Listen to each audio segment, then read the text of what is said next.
The snow fell in silence, each flake a small piece of winter's cruelty settling onto the forest floor. Cassandra Thorne moved through the darkness with the careful precision her father had drilled into her during long nights of training she had thought were just stories.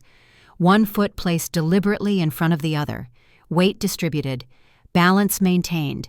The bundle strapped to her back shifted, and she froze mid-step, listening. Nothing but wind through bare branches, nothing but her own breath forming clouds in the frigid air. She continued forward, her eyes scanning the terrain ahead with practiced efficiency.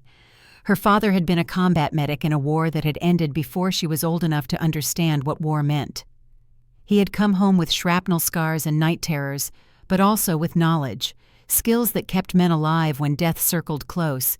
He had taught her everything, even though she was a girl, even though the other men in the village had laughed at the idea of a female learning to set bones and stitch wounds. The baby whimpered against her shoulder blades, a soft sound of distress that cut through her focus like a blade. "Quiet now, little one," she whispered, reaching back to adjust the blanket wrapped around the tiny body. "We're almost there." She had no idea if that was true. The forest stretched endlessly in every direction, and the lykan territories were vast, unmapped by human hands. But the child needed more than she could provide. His twisted leg, his malformed arm, the way his breathing sometimes became labored in the cold. These were beyond her abilities to heal. She needed their healers, their knowledge, their advanced medicines that combined the old ways with something deeper, something tied to their very nature. 4 days ago, she had found him, left at the border between human and lykan lands like a piece of refuse someone wanted to forget. She could have walked past, should have walked past, but her grandmother's voice had echoed in her memory, sharp and clear, as if the old woman still lived. Kindness in a cruel world is not weakness, it is the greatest form of rebellion. So Cassandra had picked up the abandoned pup, had wrapped him in her own cloak, had fed him what little food she carried, and when the village elders had seen what she sheltered, when the whispers had started and the looks had turned hostile, she had made her choice. The wilderness was safer than the hatred of frightened people. Movement to her left, a shadow that was not wind or snow. Cassandra's hand went to the knife at her belt, fingers wrapping around the worn leather grip. Her father's knife, carried through his war, carried now through hers. She did not draw it. Not yet. Drawing was commitment. Drawing meant you were prepared to use it. The shadow moved again, circling. Then another appeared to her right, a third behind her. Wolves, or what passed for wolves in this territory where the line between animal and something more was thin as mist. She turned slowly, keeping all three in her peripheral vision, her back to a thick oak that would protect her from at least one angle. The creatures emerged into the small clearing ahead, and her breath caught despite her training. Not wolves, lykans, but not the civilized kind she had hoped to find. These were rogues, feral males who had been cast out from their packs, who lived in the spaces between law and chaos. Their eyes gleamed yellow in the darkness, too intelligent to be animal, too savage to be called anything else. The largest one stepped forward, 7 feet tall even in his hunched posture, muscles rippling under fur the color of old blood. His muzzle wrinkled back from teeth designed to tear flesh from bone. Scars crisscrossed his chest and arms, the marks of 100 fights survived through viciousness rather than skill. His claws were black with old blood, never fully cleaned, worn like trophies. The second rogue circled left, smaller but faster, his movements jerky and unpredictable. Drug user, Cassandra's medical mind noted automatically. Something in the too wide pupils, the tremor in his limbs. Dangerous because unpredictable. The third stayed back, watching. The smart one. The one who would wait for his companions to test the prey before committing. Yellow eyes tracked every movement she made with calculated patience. "Human!" the largest growled, the word barely recognizable through his transformed throat. "You smell of fear." "I smell of travel and sweat," Cassandra replied, her voice steady despite the hammering of her heart. "Same as you." She watched their positioning. Classic pack hunting formation. Drive the prey toward the strongest member. Use fear and exhaustion to break down resistance. Then the feeding frenzy. She had seen wolves hunt deer this way, had watched her father diagram it during their evening lessons, explaining how predators thought, how they moved, how they could be countered. The key was breaking their rhythm, making them react instead of act. The rogue laughed, a sound like grinding stones. Bold, stupid, but bold. His eyes moved to the bundle on her back. You carry pup. Stolen? Found, abandoned. I'm taking him to his people. His people, the second rogue repeated, moving closer. We are his people. Give him to us. Every instinct screamed at her to run, but running from predators only triggered chase, and she could not outrun these creatures. Not burdened, not tired, not alone. So she did what her father had taught her when facing impossible odds. She changed the terrain. The pass is narrower 20 yards east, she said, as if thinking aloud. If I can reach it before they close in. She moved, not running, walking with purpose, angling toward the rocky outcropping she had noticed earlier when mapping her route. The rogues followed, confident, taking their time. They thought her trapped. They thought her helpless. They had made their first mistake. The pass between two large boulders was barely wide enough for her to slip through sideways, too narrow for the massive rogues to follow except in single file. Terrain was advantage. Advantage was survival. She positioned herself in the gap, pulled her knife, and waited. The first rogue came through, claws scraping stone. Cassandra moved like her father had shown her during their practice sessions in the barn. Not fancy, not dramatic, efficient. The blade found the nerve cluster beneath his foreleg, where human anatomy and lykan physiology overlapped just enough. The rogue howled, his leg buckling, his bulk blocking the passage. The second one tried to climb over his fallen companion. Cassandra had expected this. She had the silver-threaded wire her grandmother had given her, blessed or cursed or simply treated with something that burned lykan skin. She looped it around his throat as he tried to squeeze past, pulled tight, held on while he thrashed. The third rogue was smarter. He backed away, reassessing, no longer seeing easy prey. His eyes met hers through the gap in the stones, and something passed between them. Recognition. Respect. You fight like pack, he said. I fight like someone who wants to live. He considered this, then nodded once and melted back into the forest. The smart ones knew when to cut losses. The other two lay injured but alive. Cassandra had no desire to kill if she could avoid it. Death was permanent. Pain was a teacher. She moved quickly, knowing the sounds of the fight would attract attention. Her hands were shaking now that the immediate danger had passed. Adrenaline crash. Normal. Expected. She forced herself to breathe slowly, to check the pup, to clean her blade before sheathing it. The child was crying now, frightened by the violence. She held him against her chest, making soft sounds of comfort while scanning the darkness for more threats. I know, she whispered. I know you're scared. Me too. But we're alive, and that's what matters. She walked for another hour before exhaustion forced her to stop. Finding a hollow beneath the roots of a massive pine, she made what shelter she could. No fire. Fire would draw attention. Instead, she wrapped herself and the pup in every piece of cloth she had, using her own body heat to keep the child warm. Sleep came in fragments, broken by small sounds and shadows that might have been threats or might have been exhaustion playing tricks on her mind. Dawn broke gray and cold, with fog thick enough to make the forest feel like a place between worlds. Cassandra woke stiff and aching, every muscle complaining about yesterday's fight. She ignored the pain. Pain meant she was alive to feel it. The pup was stirring, hungry again. She fed him what little food she had left, water from her canteen that she had refilled at a stream yesterday. His golden eyes watched her with an awareness that seemed far too old for such a small creature. We'll find help today, she told him, hoping it was true. Your people can't be far now. She was wrong about that, but she was right about finding someone. The tracking started an hour into her march. Whoever followed was good, military good. They left no obvious signs, made no careless noise. But Cassandra's father had taught her to read the forest itself. A branch that moved wrong, snow disturbed in a pattern, the feeling of eyes watching from concealment. She considered her options. Running was pointless against a tracker this skilled. Hiding was equally futile. That left confrontation, but on her terms, not theirs. She found a game trail that narrowed between two ridges and set to work. The deadfall trap took 20 minutes to construct. A balanced log, a tripwire made from her bootlace, a pressure plate of sticks and leaves. Simple, effective, the kind of thing that worked because people expected complexity.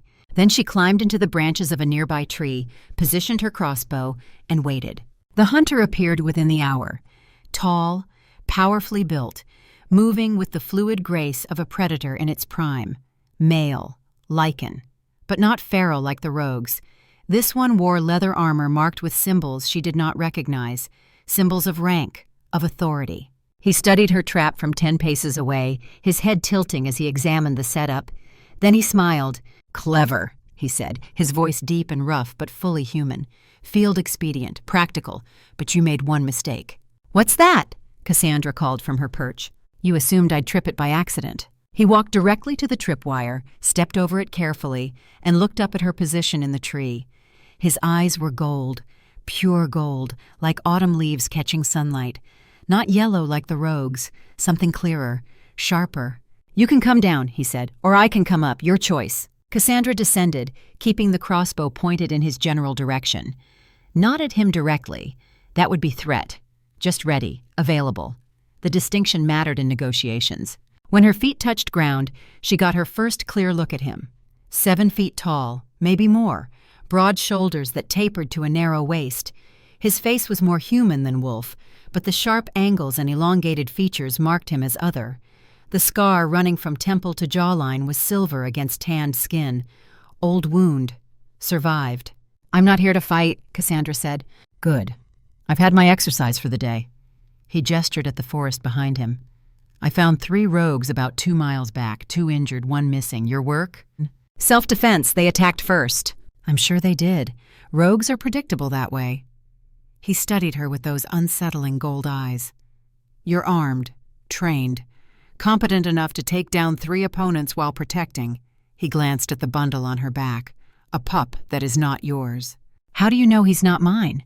"Because you're human and he's lykan, and because you smell of fear and determination, but not of motherhood. Those scents are distinct." Cassandra adjusted her stance, ready to move if this went wrong. "I found him 4 days ago, abandoned at the border. Human healers couldn't help him. I'm looking for yours."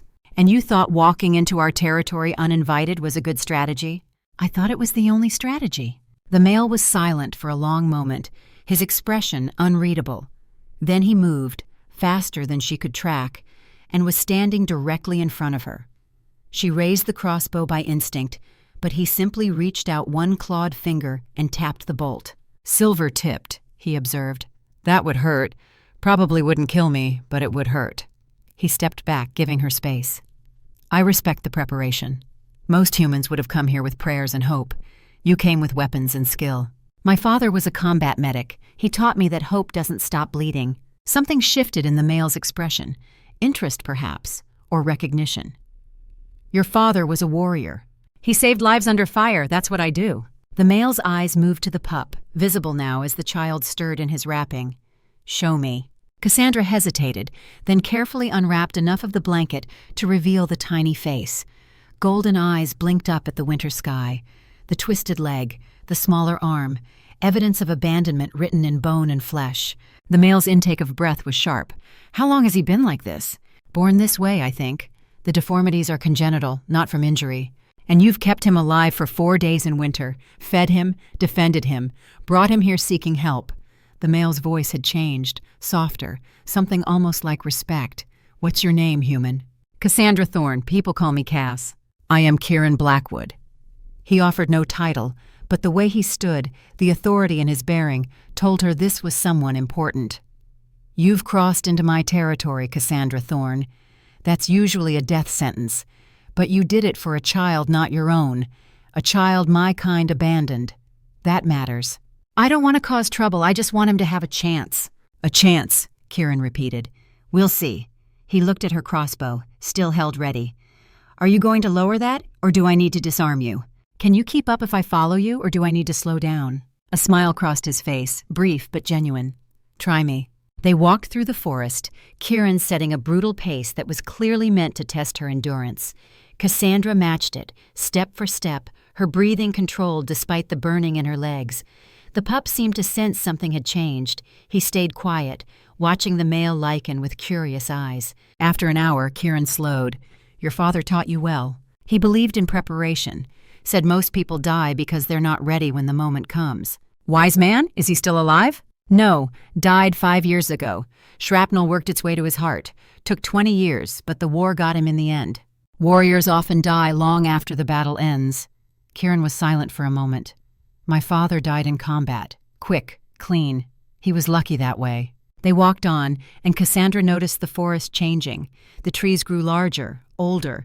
The underbrush became more manicured, signs of civilization, of territory actively patrolled and maintained. Then she saw it. Nightstone Fortress rose from the mountainside like it had been born from the rock itself. Not a castle from fairy tales, a military installation. Stone walls 30 feet high, watchtowers at regular intervals, training yards visible beyond the outer walls, armed patrols moving in formation. This is a garrison, Cassandra said. Yes, we're at war. With who? Ourselves. Kieran gestured for her to follow. Welcome to Nightstone. Try not to get killed while you're here. The gates opened at their approach, massive iron-reinforced wood that would hold against siege engines. Guards watched from above, crossbows trained on Cassandra until Kieran waved them down. They entered a courtyard where warriors drilled in precise formations, the clash of training weapons echoing off stone. Everything about this place spoke of discipline, order, military efficiency. These were not savage beasts living in caves. These were soldiers preparing for war. Kieran led her through the compound, ignoring the stares that followed them. A human in Nightstone. That was clearly unusual. Unusual enough to draw whispers and pointing. Cassandra kept her head high, her spine straight. She would not show fear. Fear invited predation. They entered a building that smelled of herbs and blood. The medical bay, clean, organized, better equipped than any human hospital she had seen. A female lykan looked up from where she was grinding something in a mortar, her brown eyes widening. "My king," she said, bowing her head. "What brings you to my domain?" King. So Cassandra had been right about his importance. "We have a patient, Bryn. Royal blood, abandoned at birth, 4 days in winter cold with only a human healer keeping him alive." Kieran gestured to Cassandra. "This is Cassandra Thorne. She found him. She saved him. She brought him here." Bryn approached carefully, her eyes moving from Cassandra to the pup and back again. "May I?" Cassandra unwrapped the child completely, laying him on the examination table. Bryn's hands moved with practiced efficiency, checking vitals, examining the deformities, making small sounds of concern. Malnutrition, dehydration, but alive, stronger than he should be given the circumstances. She looked at Cassandra. "You're trained?" "Combat medic lineage, 3 generations. Show me what you've been doing for him." Cassandra listed the treatments, the herbal mixtures for pain, the careful feeding schedule to avoid overwhelming his system, the way she had splinted the leg to prevent further damage. Bryn listened, nodding occasionally, making notes. "You've done well, very well." Bryn smiled. "He would have died without your care." The door burst open. A warrior stumbled in, supported by 2 others, his leg bent at an angle that made Cassandra's medical training scream in alarm. Compound fracture, severe, the kind that led to amputation if not treated immediately. "Training accident," one of the supporting warriors said. "He fell from the climbing wall." Bryn paled. "I have 2 other critical patients in the back. I can't leave them, but this needs immediate attention." "Let me help," Cassandra said. All eyes turned to her. The injured warrior growled. "Human hands will not touch me." "Then you'll lose the leg," Cassandra replied flatly. "Compound fracture means bone through skin. Every second that bone is exposed increases infection risk. In 20 minutes, your chances of keeping that leg drop below 50%. In an hour, you're looking at amputation. Your choice." The warrior looked at Kieran. The king nodded once. "Do it," the warrior growled. Cassandra moved into medical mode. Everything else fell away.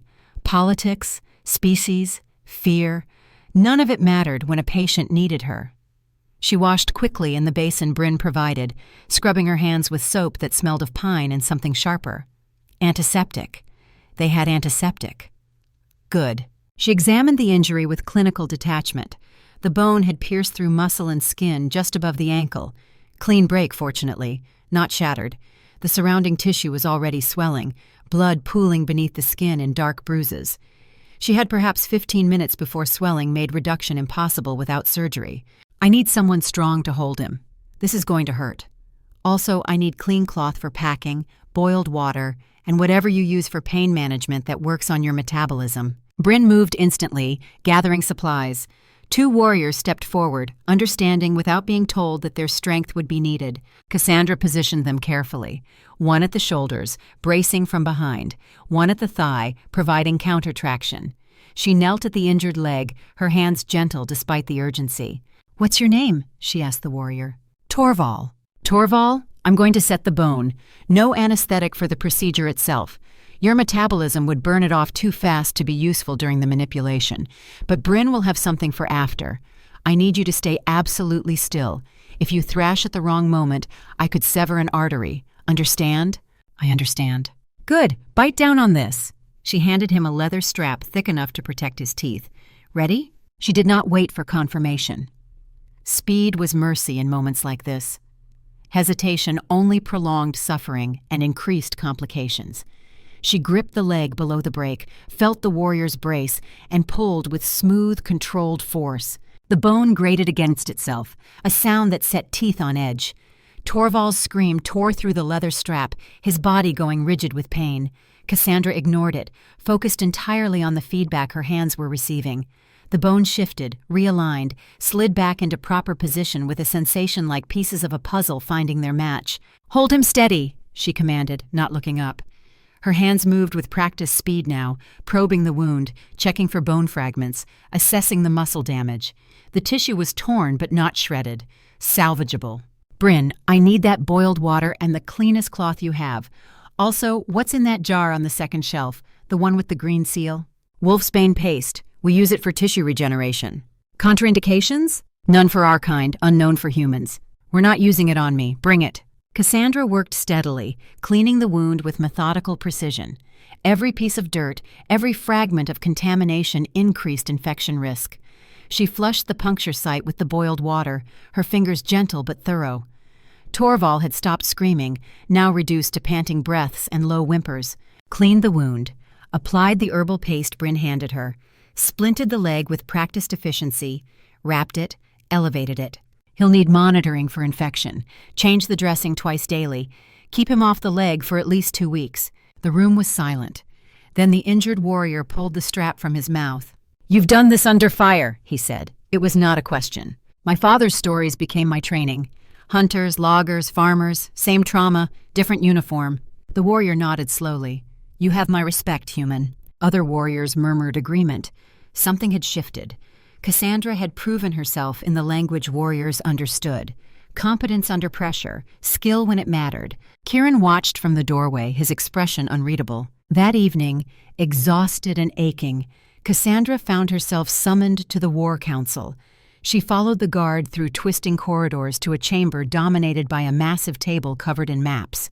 A dozen lycans stood around it, all wearing the bearing of soldiers and officers. At the head of the table stood Kieran, and beside him a scarred male who radiated authority. "This is Marcus Ironwood," Kieran introduced, "my sergeant-at-arms." Marcus studied Cassandra with the flat gaze of a professional warrior evaluating potential threats. "The human who fought 3 rogues and treated our wounded. Interesting." "What's more interesting," another voice said from across the table, "is why she's in our war council." An older female stepped into the light, severe features, silver hair pulled back in a tight braid, eyes that missed nothing. "Isadora Blackthorne," Kieran said, "Chief Counselor. And yes, before you object, she's here because she's combat trained, and I'll take her counsel over a dozen soft courtiers." "She's human," Isadora said flatly. "She survived ambush while protecting a royal pup. That earns observation rights." Cassandra stayed silent, watching the power dynamics play out. This was not her arena. Not yet. But she paid attention. Information was survival. Marcus pointed to the map. "Border raids increasing. RiverClan sector. 3 strikes in 2 weeks. Here, here, and here." His clawed finger tapped each location. Small villages, isolated outposts, targets that could be hit fast and abandoned before reinforcements arrived. Kieran leaned over the table, his eyes scanning the marked locations with the focus of a hunter tracking prey. His fingers traced invisible lines between the strikes, measuring distances, calculating response times. Cassandra watched him work, saw the tactical mind engaging with the problem like her father had taught her to analyze battlefield situations. Everything was connected, every detail mattered. "Pattern?" Kieran asked. "Testing response times. Marcus confirmed. They hit, we respond, they measure how long it takes us to arrive. First strike, we got there in 4 hours. Second strike, 3.5. Third strike, they were gone before we crested the ridge. So they're learning, adapting. Kieran's jaw tightened, which means they're planning something bigger. These are reconnaissance raids. But probing for what? Another officer asked, a grizzled veteran with silver in his fur. We've reinforced the border, doubled patrols. They have to know we're ready for them. That's exactly what we want them to think. Kieran's finger stabbed at the map. Look at the pattern again. Not just where they hit, but where they didn't. They avoid this entire sector here. Why? The officers leaned closer, studying the unmarked territory. Supply depot, Marcus said slowly. Our main cache for winter stores. And they're avoiding it because attacking it directly would be suicide, Kieran continued. Too well defended, too close to Nightstone. They'd have to commit major forces, and they're not ready for that yet. So instead, they're testing our response pattern, finding out where we concentrate our troops when alarms sound. Cassandra saw it then, the shape of the enemy strategy emerging like bones beneath skin. They're going to faint, she said, her voice cutting through the tactical discussion. Every eye turned to her, some hostile, some curious. She pressed on. Hit multiple targets simultaneously. Force you to split your forces responding to threats. Then, when you're spread thin, strike the real target. Silence. Then Kieran's lips curved into something that might have been approval. The human sees it, he said. Yes, classic tactics. Divide and conquer. Make us choose which fires to put out while the real conflagration burns unchecked. So we don't dance to their rhythm, Marcus said. We let them think they're controlling the tempo, but we're actually setting the trap. Kieran nodded. Redeploy 2nd Company here. His finger indicated a position on the map. Make it visible. Let their scouts see us reinforcing what they think is a vulnerable point. Then at night, pull half back. Hide them in the ridge country here. Create the illusion of weakness. Bait, another officer said, understanding dawning. Bait, Kieran confirmed. When they commit to what they think is an easy target, we'll have forces in position to cut them off at these 2 passes. Kill zones. We let them in, we don't let them out. Cassandra studied this map, her medical mind automatically calculating casualties. Trap tactics meant close-quarters combat, meant high wounded rates even in victory. You'll need field hospitals positioned near the kill zones. Your wounded won't be able to travel far. Already considered, Kieran said. Bryn and 2 other healers will deploy forward once we confirm the enemy is committed. Can you assist? It was a test. Cassandra knew it. Kieran was asking if she would stand with them when theory became blood and screaming. If wounded need treatment, I'll be there. Marcus grunted approval. Even Isadora looked slightly less disapproving. What if they adapt? The grizzled officer asked. What if they see through the ruse? Then we fall back to Ridgeline, Kieran replied, tracing the fallback route. Choke point, natural fortification. We can hold there against 10 times our numbers if necessary, but they won't adapt. I know their leader. I trained with him. Fought beside him. He's brilliant but arrogant.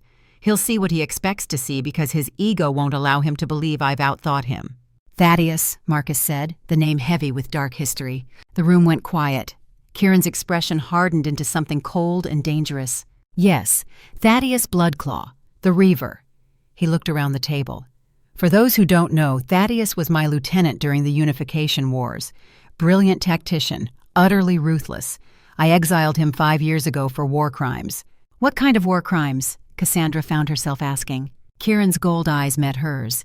He executed disabled pups, burned human villages for sport, advocated genocide of any pack he deemed weak.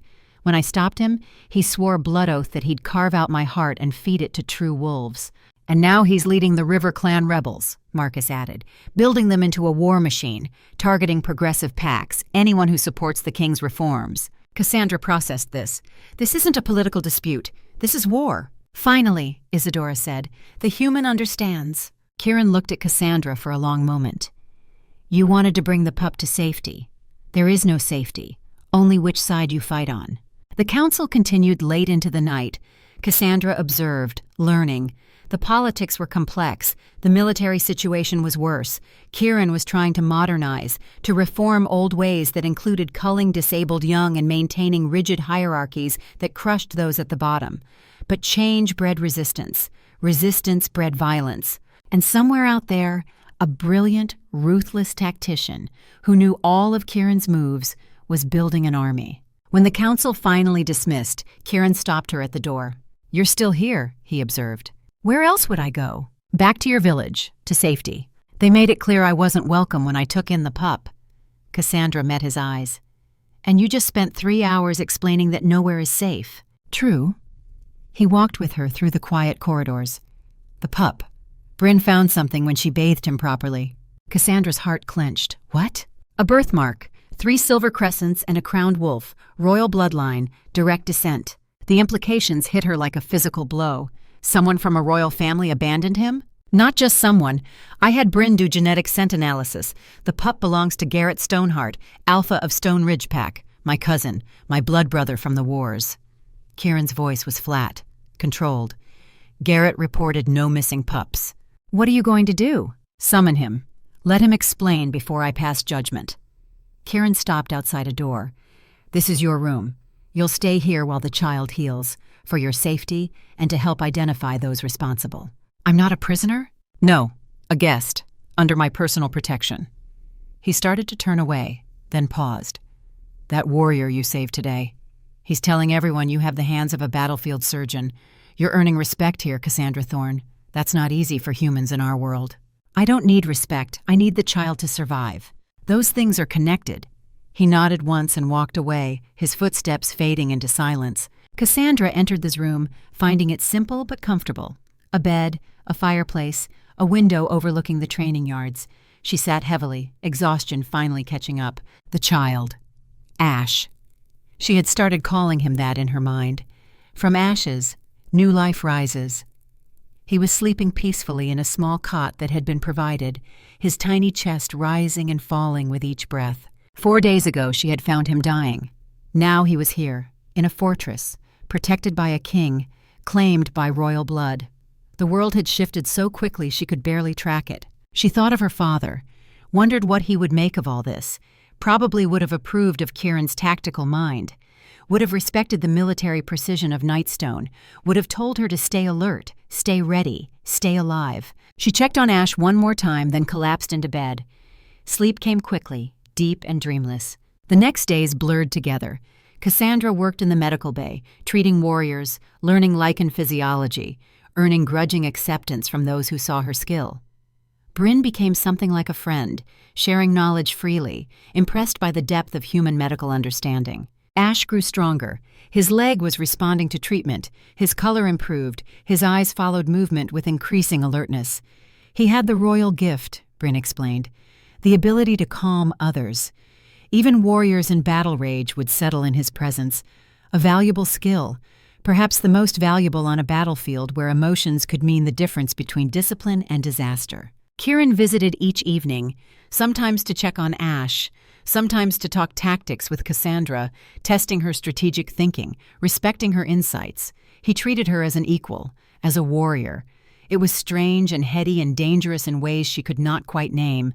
On the 5th day, the messenger arrived. Cassandra was in the medical bay checking Ash's splint when Kieran strode in with Marcus at his side. His expression was grim.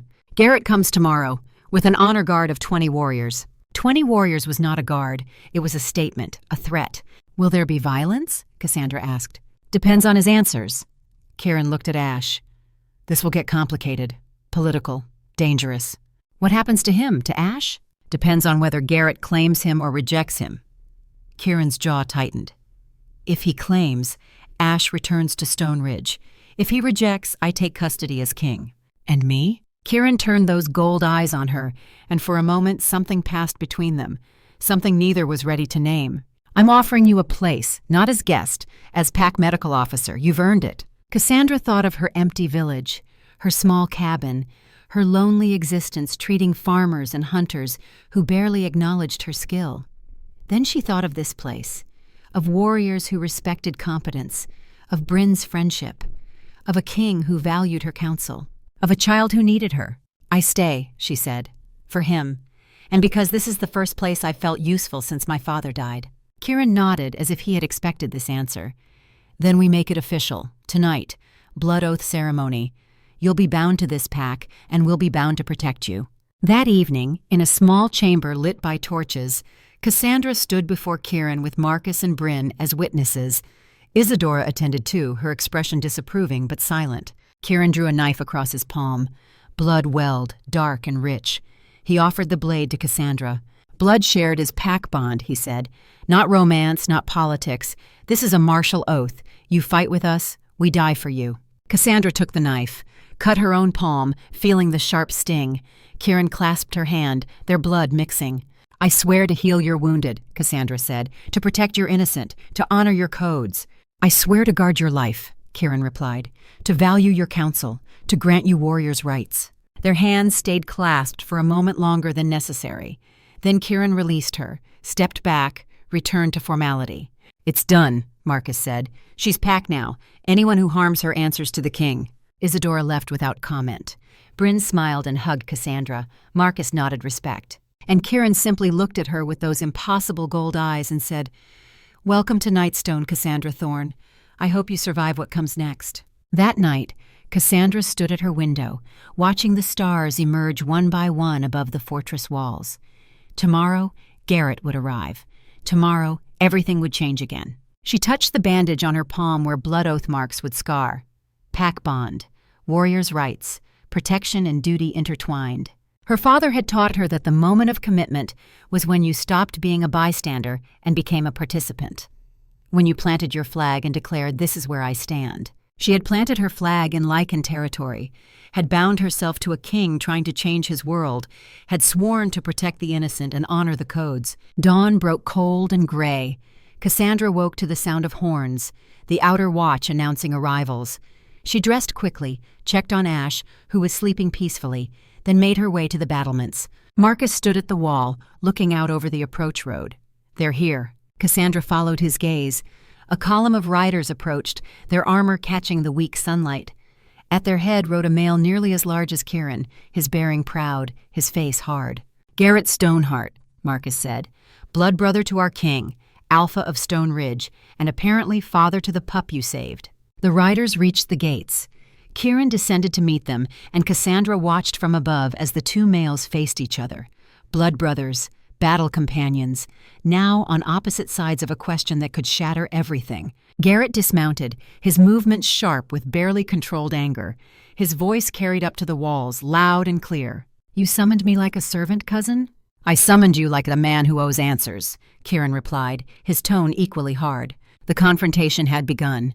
And Cassandra, bound now by blood oath to this pack, to this fortress, to this strange and dangerous new world, could only watch and wait for whatever came next. She touched her palm again, feeling the ache of the cut beneath the bandage. No going back now, only forward, into fire, into truth, into whatever trial would determine the fate of one small pup and the future of a kingdom trying to learn that strength and compassion were not enemies but allies. The wind shifted, carrying voices up from below.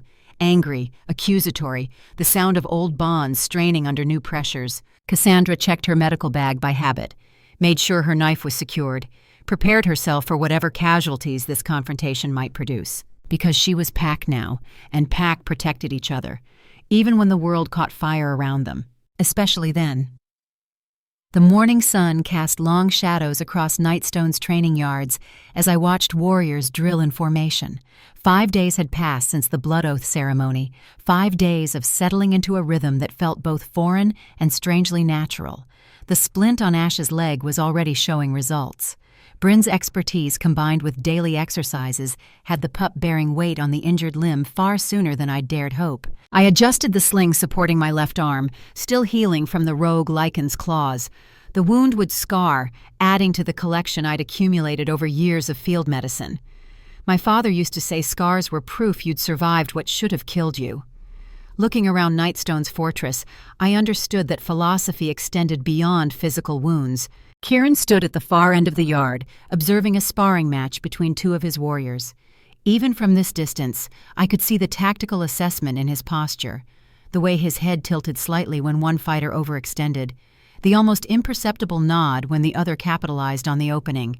He fought the way he led, with precision born from hard experience. "You're staring again." Bryn's voice came from beside me, amusement coloring her tone. I pulled my attention away from the king, focusing instead on the bundle in the healer's arms. Ash gurgled happily, reaching for me with grasping fingers. I took him carefully, mindful of both our injuries. "I'm observing," I corrected, though heat crept up my neck. "There's a difference." Bryn's knowing smile said she wasn't fooled. "The supply caravan arrived this morning. Fresh herbs from the Eastern Territories, including some I think you'll recognize." She was right. Among the carefully wrapped bundles were specimens I'd only read about in my grandmother's journals. Silverleaf for fever reduction, bloodroot for clotting, moon petal for pain that refused other treatments. My fingers itched to examine them properly, to expand Nightstone's medical capabilities beyond what either human or lykan knowledge alone could provide. "I'll catalog them after the midday meal," I said, shifting Ash to my hip. He'd gained weight these past days, his coat developing the healthy sheen that had been absent when I'd found him. "Has there been any word from the border patrols?" Bryn's expression sobered. "Marcus returned an hour ago. 3 more villages hit, all in the western sector. The pattern is deliberate. Thaddeus is testing our response times." Before I could respond, a commotion at the main gates drew every eye in the yard. The massive iron-bound doors swung open to admit a column of riders, their armor bearing the distinctive crest of Stone Ridge Pack. At their head rode a man whose presence commanded attention even among warriors bred for dominance. Garrett Stoneheart sat his warhorse like a man born to the saddle, broad shoulders squared despite the visible tension in his jaw. He was older than Kieran by a few years, his dark hair streaked with premature silver. 2 fingers on his left hand ended in scarred stumps, an old war wound that somehow made the remaining digits seem more dangerous. His golden eyes swept the yard with predatory focus before locking onto Kieran. The sparring stopped. Warriors moved aside as Kieran crossed the yard with measured steps, his own authority answering Garrett's unspoken challenge. They met in the center, 2 alphas assessing each other with the wariness of men who'd bled together and knew exactly how lethal the other could be. "Brother," Kieran's voice carried across the sudden silence. "Brother!" Garrett dismounted in one fluid motion. "You summoned me like a servant. I came like a warrior. Now explain why." Kieran gestured toward the fortress entrance. "Inside, this conversation requires privacy." I expected Garrett to object, to demand answers in front of witnesses. Instead, he nodded once, sharp and military. Whatever history these 2 shared ran deeper than pack politics. They moved toward the great hall with the synchronized stride of men who'd fought side by side often enough to know each other's rhythms. Bryn touched my elbow. "You should be there. As blood oath sworn, you have right to counsel." "I'm a healer, not a politician." "You're both now. And if Garrett is who I think he is, this concerns Ash directly." The great hall felt different with tension thick enough to taste. Kieran had taken his position on the raised dais, but he didn't sit. Garrett stood before him, flanked by 2 of his lieutenants. I entered quietly, keeping to the side with Ash secure in my arms. Kieran's eyes tracked my movement, acknowledging my presence with the barest nod. Marcus stood at attention near the throne, his hand resting on his sword hilt. Isadora occupied her usual position to Kieran's left, her severe expression even more pinched than normal. This was a formal audience then, with all the weight of pack law behind it. "Your blood has been found," Kieran began without preamble, "abandoned at the human border, left to die in winter's cold." Garrett's expression didn't change, but something flickered in those golden eyes. "Impossible. Lara's pup was stillborn. The midwife confirmed it." "Did you see the body yourself?" The question hung in the air like a blade. Garrett's jaw worked, the only sign of emotion breaking through his controlled facade. "No, I trusted Miriam's word. She'd delivered half the pack's pups over 30 years. "Bring forth the evidence," Kieran commanded. Bryn stepped forward from where she'd been waiting in the shadows. She carried Ash to the center of the hall, gently turning him to expose the birthmark at the base of his neck. 3 silver crescents arranged around a crowned wolf. Even from my position, I could see Garrett's face drain of color. "The royal mark," Marcus said quietly. "Direct bloodline descent." Garrett moved forward as if pulled by invisible strings. His scarred hand reached out, stopping just short of touching his son. "That's... Lara always said if we had a boy, he'd be marked like her grandfather. I thought it was just a story." "It's truth," Kieran said, his voice gentler now. "And it makes his abandonment not just cruel, but treasonous." "I didn't abandon him!" The words exploded from Garrett with enough force to echo off the stone walls. "God's damn it, Kieran, you know me. You know I would never—" "I know what I see. A royal pup bearing your bloodline's mark found dying at your territory's border." The accusation would have sparked violence in a lesser man. Instead, Garrett's combat training took over. He visibly controlled himself, breathing deep and deliberate. "Then someone lied to me. Someone in my own pack betrayed me and condemned my son to death." "Summon your midwife," Kieran ordered. "Let's hear her testimony." The wait stretched across 2 hours while riders were dispatched to Stone Ridge and returned with Miriam in custody. She was an older female, her muzzle grayed with age, but her eyes sharp with intelligence. That sharpness turned to fear when she saw Ash in my arms and Garrett's face promising violence. "You told me my son was dead," Garrett said, his voice dangerously quiet. Miriam's shoulders sagged. "The pup was born wrong. Twisted leg, malformed arm, under traditional law." "Traditional law was abolished 3 years ago." Kieran's roar shook the rafters. "I made it treason to cull disabled pups. You knew this." "I know the new laws." Miriam's voice held defiance even as she trembled. "I also know the old ways served us for generations. Weak pups become weak warriors. They drain resources, give enemies advantage. So you decided to play God?" I couldn't stop the words. Everyone turned to stare at me, but I kept my focus on Miriam. "You looked at a helpless infant and sentenced him to death because he didn't meet your standards of perfection." "What would a human know of our struggles?" Miriam spat. "I know what it's like to watch someone die because help came too late. I know the weight of choosing who lives and who doesn't when resources are scarce." I moved closer, Ash secure against my chest. "But you didn't make a battlefield choice under fire. You made a coward's decision and lied to hide it." Miriam's gaze dropped.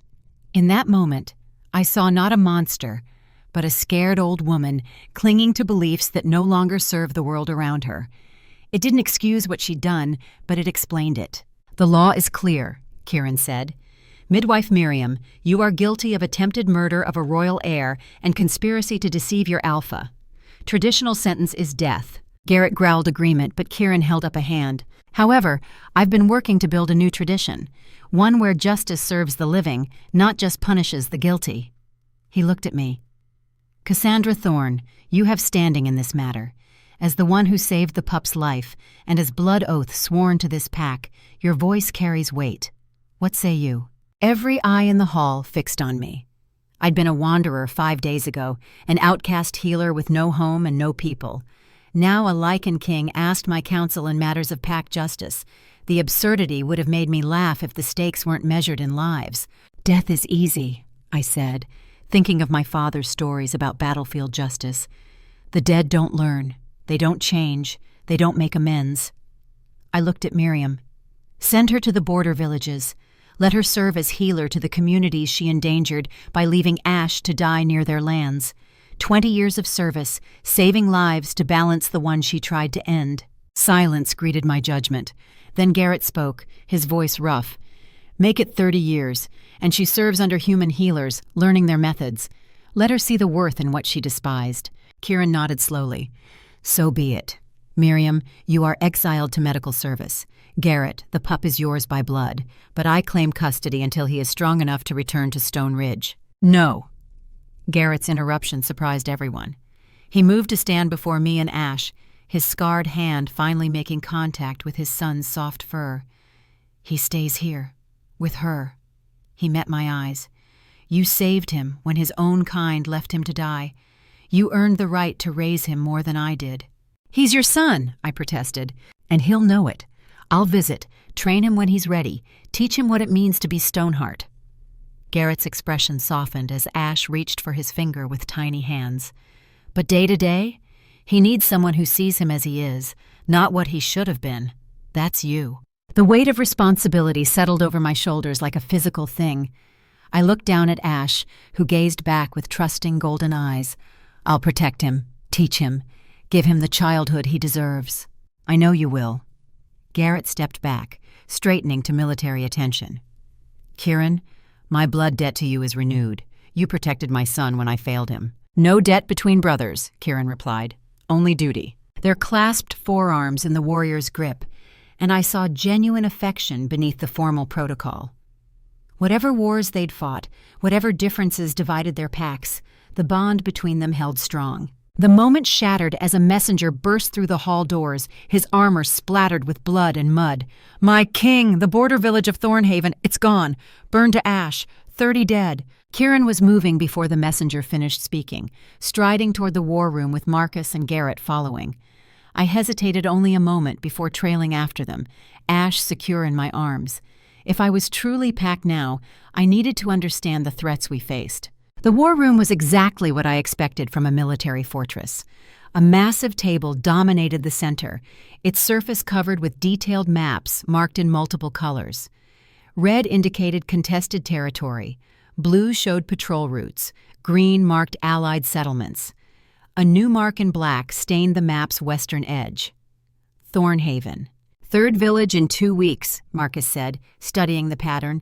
"All within a day's march of each other, all hit at night, all burned completely." Kieran's finger traced a line between the attack sites.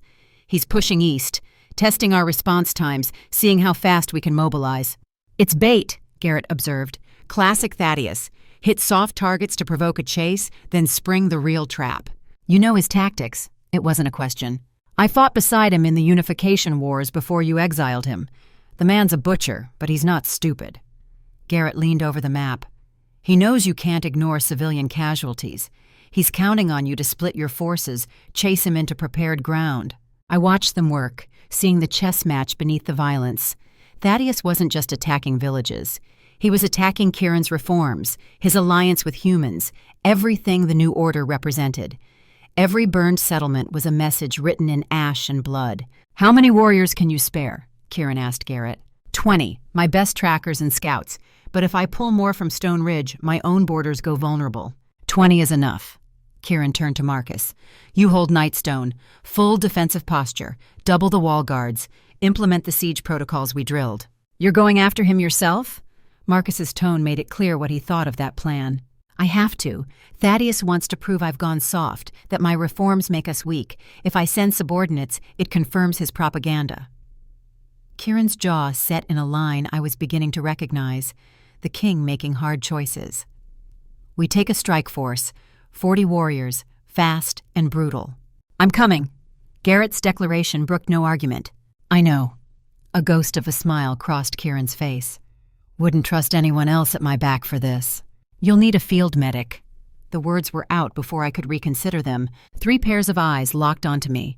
Kieran spoke first, his voice carefully neutral. "This isn't a rescue mission or a patrol. This is a hunt. Thaddeus will make it bloody, which means you'll have casualties. Warriors will need immediate treatment." I kept my tone professional, calling on every bit of my father's training. "You can't afford to lose men because they bled out before reaching Nightstone's healers." "She's right," Garrett admitted grudgingly. "Field medicine saves more lives than surgery back home. Dad taught me that in his stories from the war. The woman who throws knives at rogues and stitches warriors under fire." Marcus actually smiled. "She's tougher than half my recruits." Kieran studied me with that penetrating gaze that seemed to see past skin and bone into intention itself. "This isn't an order. If you volunteer, it's your choice freely made." I swore a blood oath. "To heal your wounded, protect your innocent, honor your codes." I shifted ash in my arms. "Can't do any of that hiding behind walls while you fight. Bryn will care for Ash while we're gone." Kieran moved around the table, stopping close enough that I could see the gold flecks in his eyes. "Pack light. We leave at dawn. 3 days hard march, maybe 4 if we track carefully." "I'll be ready." His hand rose as if to touch my face, then fell back to his side. The moment passed, but something had shifted between us, respect perhaps, or recognition that we were bound now by more than ceremony and scars. That night, I packed my medical kit with the methodical precision my father had drilled into me. Bandages, sutures, pain management herbs, antiseptic compounds, the small sharp knives that served as surgical tools. Everything had its place. Everything served a purpose. The familiar ritual calmed the nerves that had started jangling the moment I'd volunteered. A knock at my chamber door interrupted my preparations. Kieran stood in the corridor, still dressed in his war leathers, exhaustion evident in the set of his shoulders. "May I come in?" I stepped back, letting him enter. He moved to the window, looking out over the moonlit forest beyond Nightstone's walls. "You don't have to do this," he said quietly. "No one would think less of you for staying where it's safe." "Would you stay if you could?" "No, but I'm king, it's my duty. And I'm the healer who swore to protect this pack. That's my duty." I joined him at the window. "Besides, someone needs to make sure you don't do anything stupidly heroic and get yourself killed." That earned a short laugh.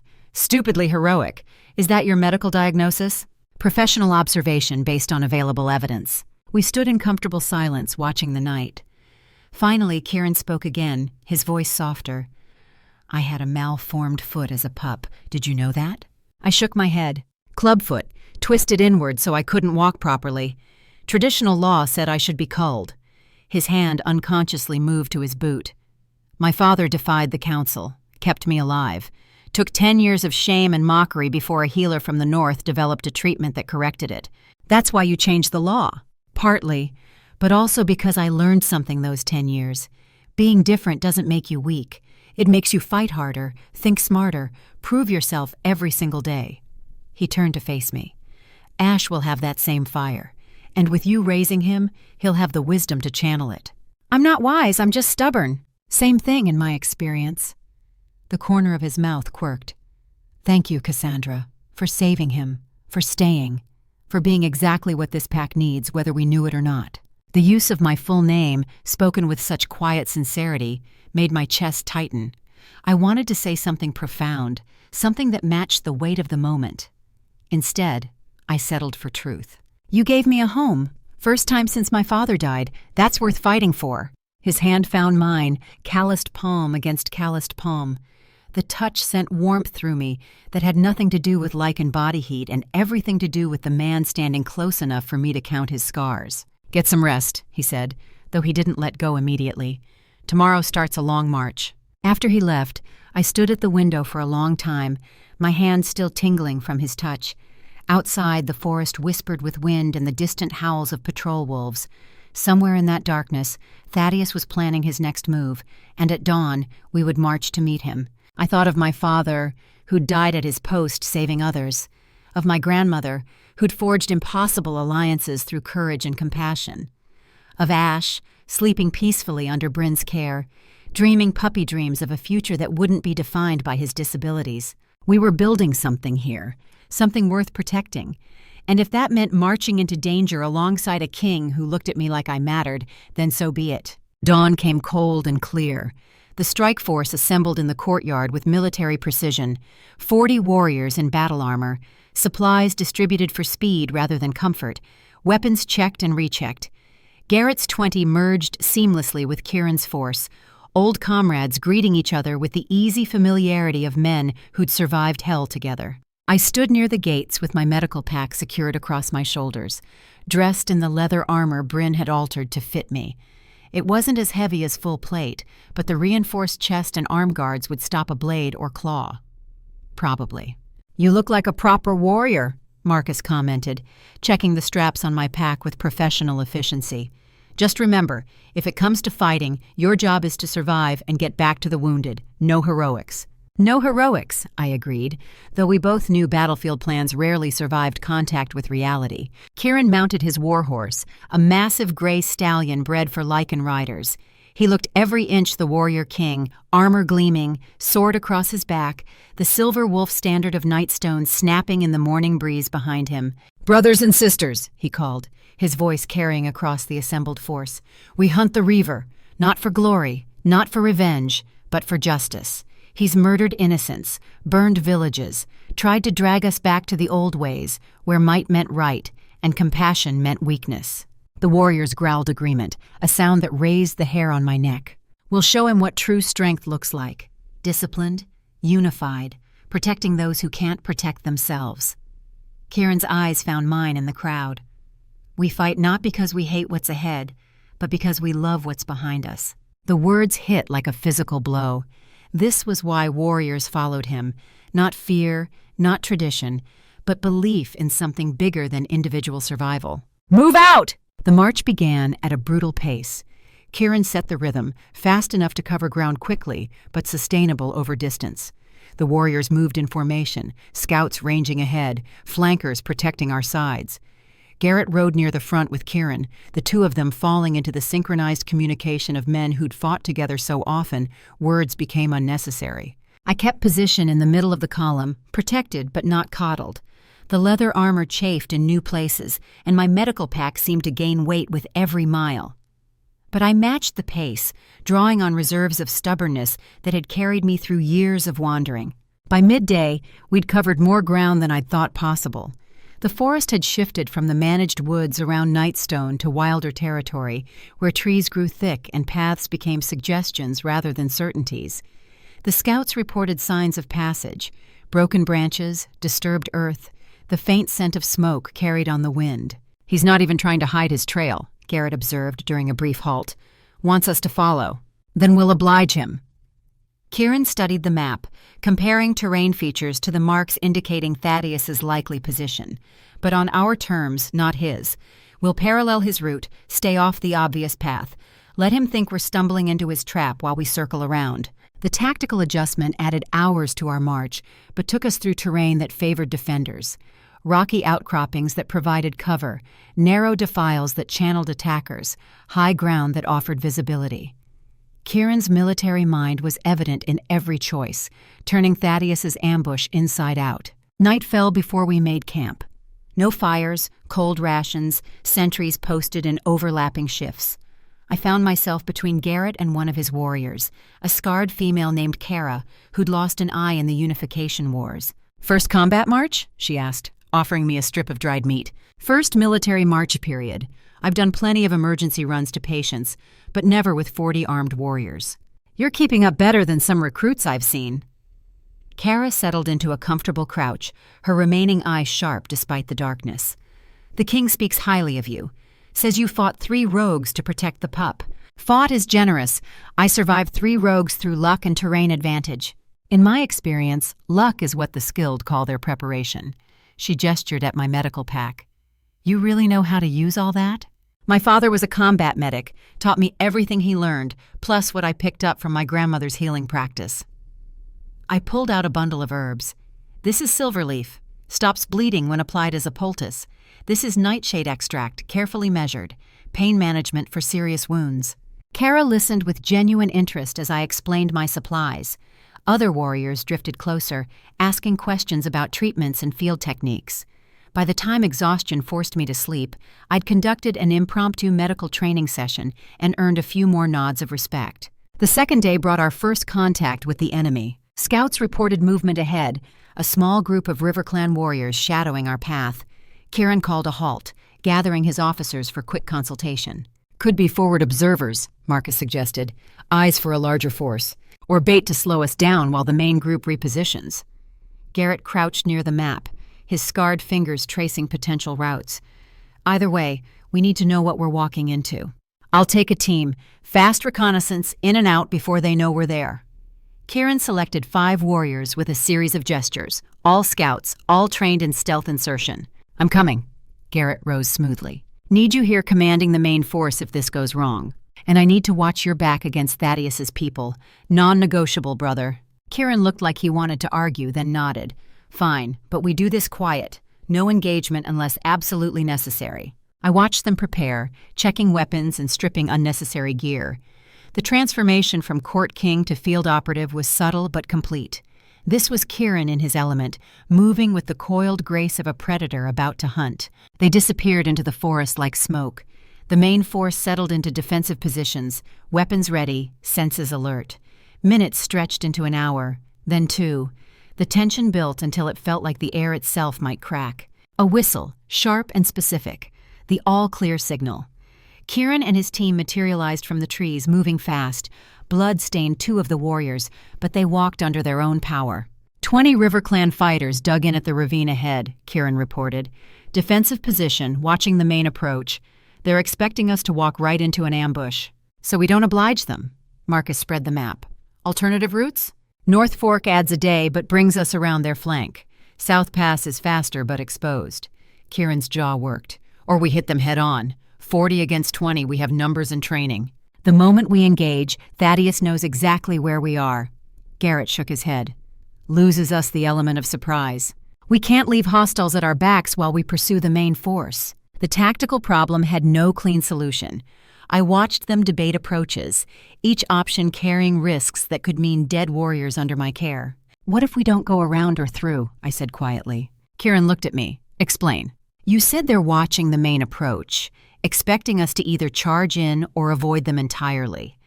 I pointed at the map, hoping I understood the terrain correctly. "What if we split the difference? Small diversionary force makes noise on the main path, draws their attention. Main body swings wide on the North Fork. By the time they realize we've bypassed them, we're long gone." Silence greeted my suggestion. Then Marcus grunted approval. "Sound tactics. They waste time holding a position we don't need. We gain the day we would have lost on the long route." "It risks the diversionary force," Kieran said, though I could see him working through the logistics. 5 warriors making enough noise for 40 puts them in serious danger. "So we pick the 5 best at this kind of work. Give them escape routes, rally points, strict orders to break contact at first sign of real engagement." Garrett was already selecting candidates in his head, I could tell. "They don't have to win, just have to be loud for an hour." Kieran studied the map a moment longer, then nodded. "We do it. Garrett, pick your team. Marcus, organize the main force for the north approach. We move in 1 hour."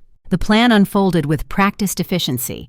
Garrett selected 4 warriors plus himself for the diversion, each chosen for speed and tactical awareness. They would approach the ravine position, make enough noise to suggest the full force, then vanish into prepared escape routes before the enemy could commit to full engagement. "Try not to get killed," Kieran said to Garrett as they prepared to separate. "Same to you. Someone has to teach Ash how to fight dirty." They clasped forearms again, that warrior's grip that spoke of shared history and absolute trust. Then Garrett and his team melted into the forest and we began our own march north. The terrain grew rougher as we circled wide, rocky slopes that made footing treacherous, streams swollen with snowmelt that soaked us to the bone, dense underbrush that clutched at armor and packs. But Kieran pushed us hard, knowing every hour counted. Mid-afternoon brought the sound we'd been waiting for, distant howls and the clash of weapons, echoing from the direction of the ravine. The diversionary team had made contact, drawing the enemy's attention exactly as planned. "Keep moving," Kieran ordered. "Garrett knows what he's doing." We pressed on, leaving the sounds of combat behind. By the time night fell again, we'd covered another 12 miles and left the RiverClan ambush position far to our south. Garrett and his team rejoined us after dark, tired but uninjured. "They bought it completely," Garrett reported, "committed their full force to the position. By the time they realized we weren't coming, we were ghosts." "Any pursuit?" "None that we detected. Either they're holding position in case we double back, or they've withdrawn to report." Kieran absorbed this, fitting pieces together in the larger puzzle of Thaddeus's strategy. "He'll know we're coming now. The question is whether he stands and fights or keeps running." "Thaddeus doesn't run," Garrett said with certainty. "He'll pick his ground and wait for us." The third day brought us within striking distance of the last known attack site. The burned remains of a village called Millbrook stood as testament to RiverClan's brutality. The buildings were ash, and the bodies had been collected by survivors, but the scent of death still hung heavy. "Tracks lead east," one of the scouts reported. "Large force, maybe 60 warriors, 2 days old, moving toward the Greyfang Pass." "The pass." Kieran's expression darkened. "Perfect terrain for an ambush. Narrow approaches, high walls, limited escape routes." "He's daring you to follow," Marcus observed. "And I'm going to oblige him." Kieran called the force together. "Listen carefully. Greyfang Pass is a death trap if we approach carelessly. So we won't approach carelessly. We'll split into 3 elements. Marcus, you take the high route with 20 warriors. Get above the pass, secure the ridgeline. Garrett, you and 10 scouts push through the south approach. Make noise, draw attention. I'll take the remaining force straight up the middle." "Three-pronged assault," Garrett said approvingly. "Classic hammer and anvil, with you as the hammer." And Thaddeus caught between all 3 elements. He wants a fight? We'll give him one on our terms. The plan was aggressive, risky, and exactly the kind of decisive action that had won Kieran his reputation. Warriors checked weapons and armor, knowing that within hours they'd be testing both against RiverClan steel. I moved among them, making final checks of medical supplies and identifying who I'd need to reach first when casualties started mounting. Because there would be casualties. You didn't march into an ambush, even a reversed one, without paying in blood. Kieran found me as the force prepared to split into its 3 elements. You'll stay with the main body, center of the formation, as protected as I can make you. And when the wounded start falling, then you do what you do best, heal them. His hand rested briefly on my shoulder. I'm counting on you to bring my people home. I'm counting on you to not do anything stupidly heroic. That earned a fierce grin. No promises. The assault began at dawn. Marcus and his climbers had used the night to gain the heights, and their signal flags confirmed they held the ridgeline overlooking Greyfang Pass. Garrett's scouts pushed through the southern approach, howls and weapon strikes announcing their presence. Kieran led the main force straight toward the pass entrance with controlled aggression. We moved in tight formation, shields locked, weapons ready. The narrow defile ahead was exactly the kind of terrain every tactician feared. Steep walls, limited sight lines, choke points that turned warriors into targets. Thaddeus had chosen his ground well. The first arrows came from concealed positions in the rocks above.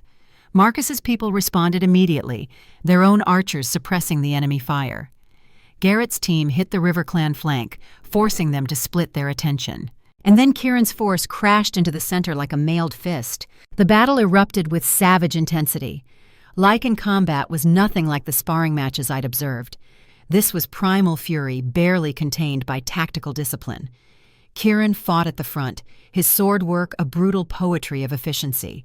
Every strike served a purpose, every movement calculated to create space for his warriors. I held position in the center of the formation, exactly where he'd ordered.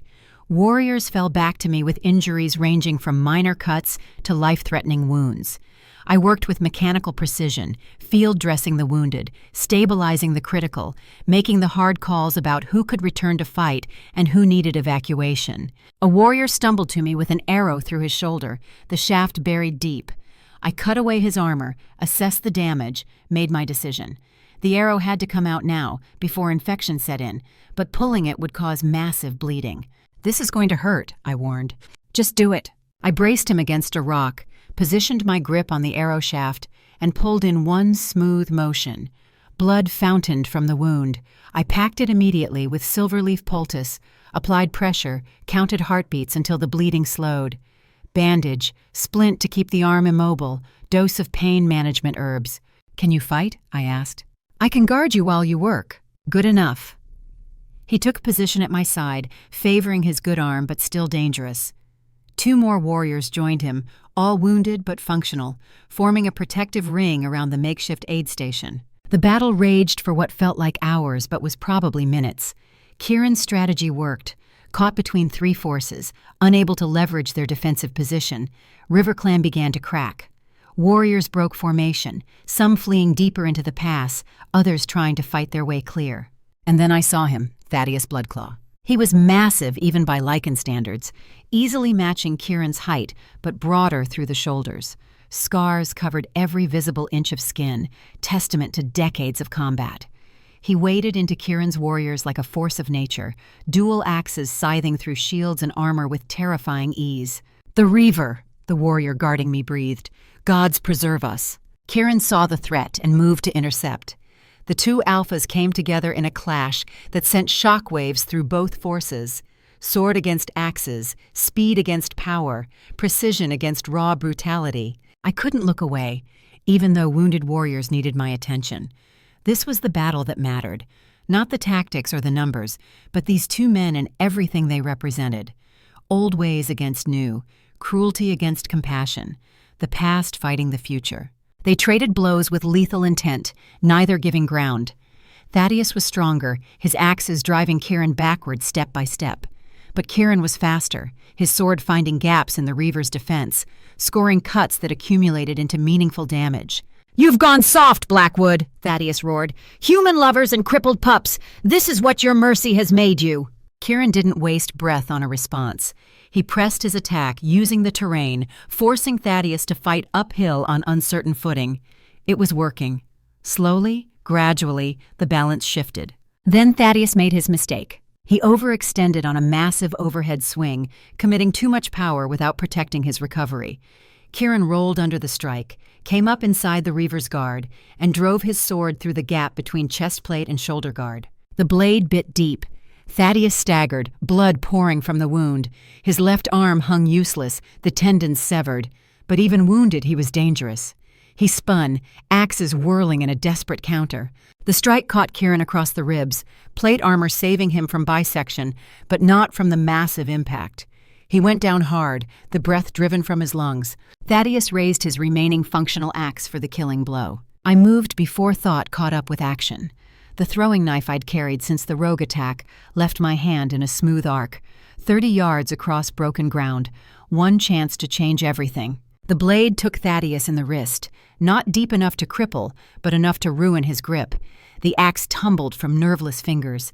He howled rage and pain, turning to find his attacker. Our eyes met across the chaos, the Reaver and the human healer. In his gaze I saw murder and the promise of slow death, but I'd bought Kieran the second he needed. The king surged upright, his sword taking Thaddeus behind the knee. The massive lykan dropped, his legs unable to support him. Kieran's blade came to rest against the Reaver's throat. "Yield!" Kieran commanded, his voice carrying over the battle. Thaddeus spat blood. "Kill me. Prove you're still a warrior." "I don't have to prove anything to you." Kieran looked around at the watching forces. River Clan warriors had stopped fighting, seeing their leader defeated. "The battle is over. Thaddeus Bloodclaw, you're my prisoner." The words hung in the sudden silence. Tradition demanded execution. Mercy demanded exile. Justice demanded something in between. I limped across the battlefield, my medical kit in hand. Kieran had taken the hit to his ribs hard enough that I could see the difficulty in his breathing. Broken bones at minimum, possibly internal damage. "Let me see," I said, already reaching for his armor straps. "The wounded first. I can wait." "You're the wounded. You just took an axe to the ribs. Now sit down before you fall down." He sat, probably more from exhaustion than obedience. I cut away the damaged armor, exposing bruised flesh already swelling. Definitely broken ribs, possibly 3 or 4. I palpated carefully, checking for signs of internal bleeding. "You threw the knife," Kieran said quietly. "I swore an oath to protect this pack. That includes the stubborn king who insists on fighting legends hand to hand." "He was going to kill me." "I noticed. That's why I threw the knife instead of a bandage." I began wrapping his torso, immobilizing the ribs. "This is going to hurt for weeks. Try not to breathe too deeply or twist suddenly or do anything remotely active." "I'm a warrior. Active is what I do." "Well, stop it for a few days at least." I tied off the bandage, probably tighter than strictly necessary. "There, you'll live to do more stupidly heroic things." His hand caught mine as I started to rise. "Thank you. For the second time, you've saved my life." "Someone has to. You were terrible at it yourself." We held there a moment, hands clasped, something unspoken passing between us. Then duty reasserted itself, and I moved to the next wounded warrior and the next, working through the casualties with systematic efficiency. The battle for Greyfang Pass was over, but the war for the soul of the lykan people had just begun, and the king who led them bore new scars that would shape everything to come. The great hall of Nightstone had never felt so heavy with expectation. 2 weeks had passed since the battle at Greyfang Pass, 2 weeks of tending wounded warriors and watching Kieran heal from broken ribs that would have killed a lesser man. Now we stood at the precipice of something that would define the future of every lykan pack in the kingdom. Thaddeus Bloodclaw knelt in chains at the center of the hall, his massive frame diminished by defeat, but his eyes still burning with defiant fury. The wounds I'd helped treat had healed with lykan speed, leaving fresh scars to add to his collection. He looked like what he was, a warrior bred for violence who'd mistaken cruelty for strength. Kieran sat on the throne, his posture rigid despite the pain I knew still plagued him. The broken ribs were mending, but every breath cost him.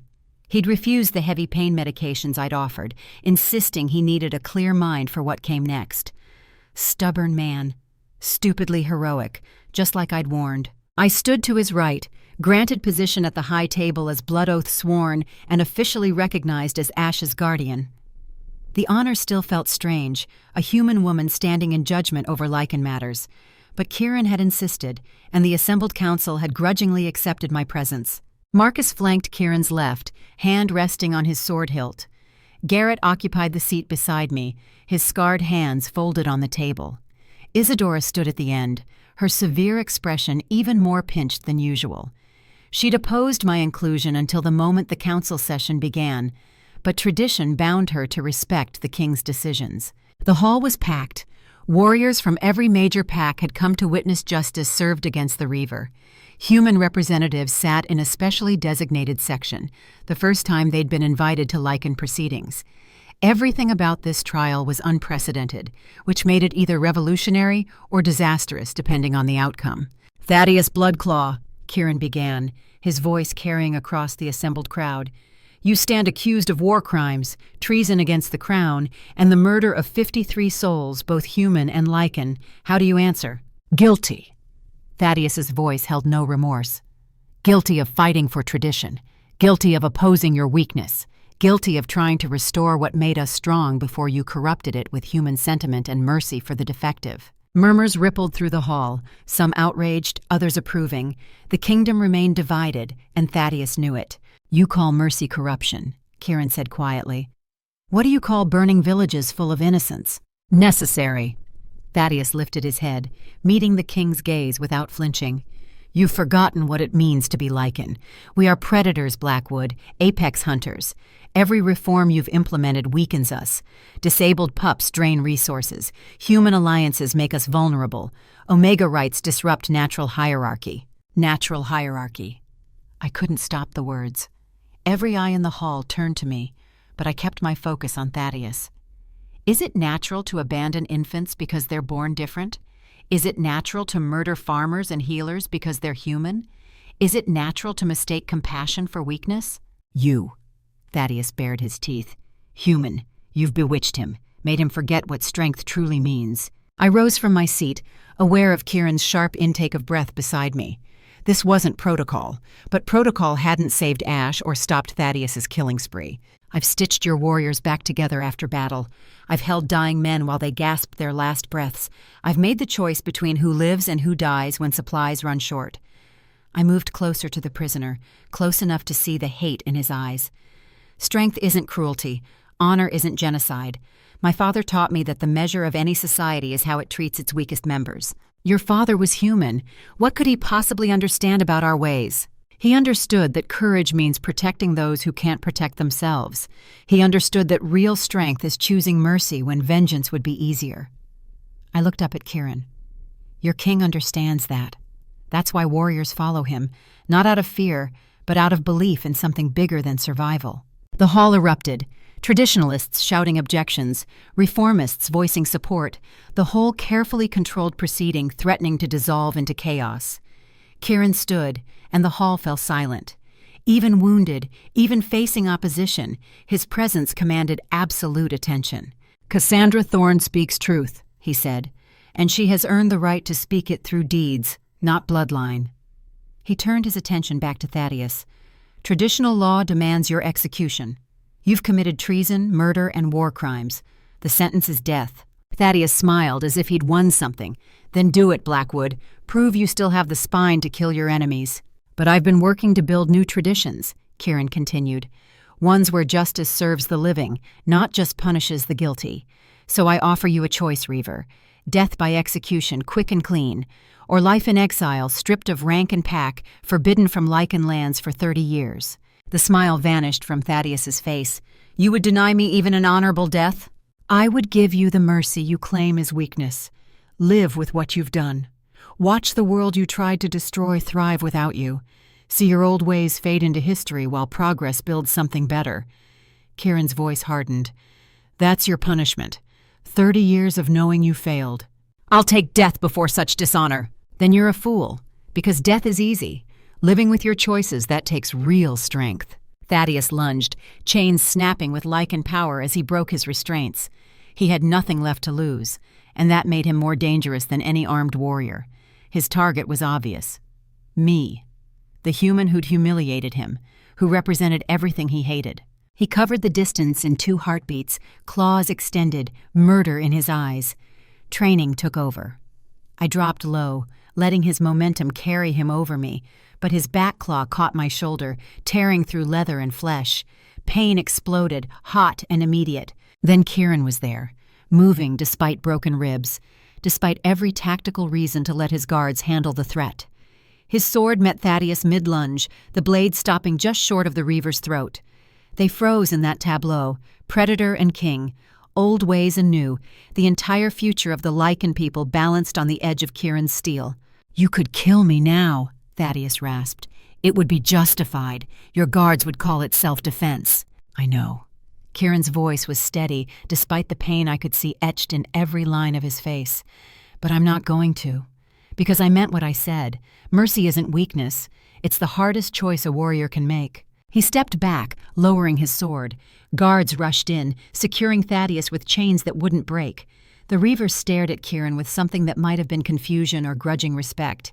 "Exile," Kieran pronounced. "Effective immediately.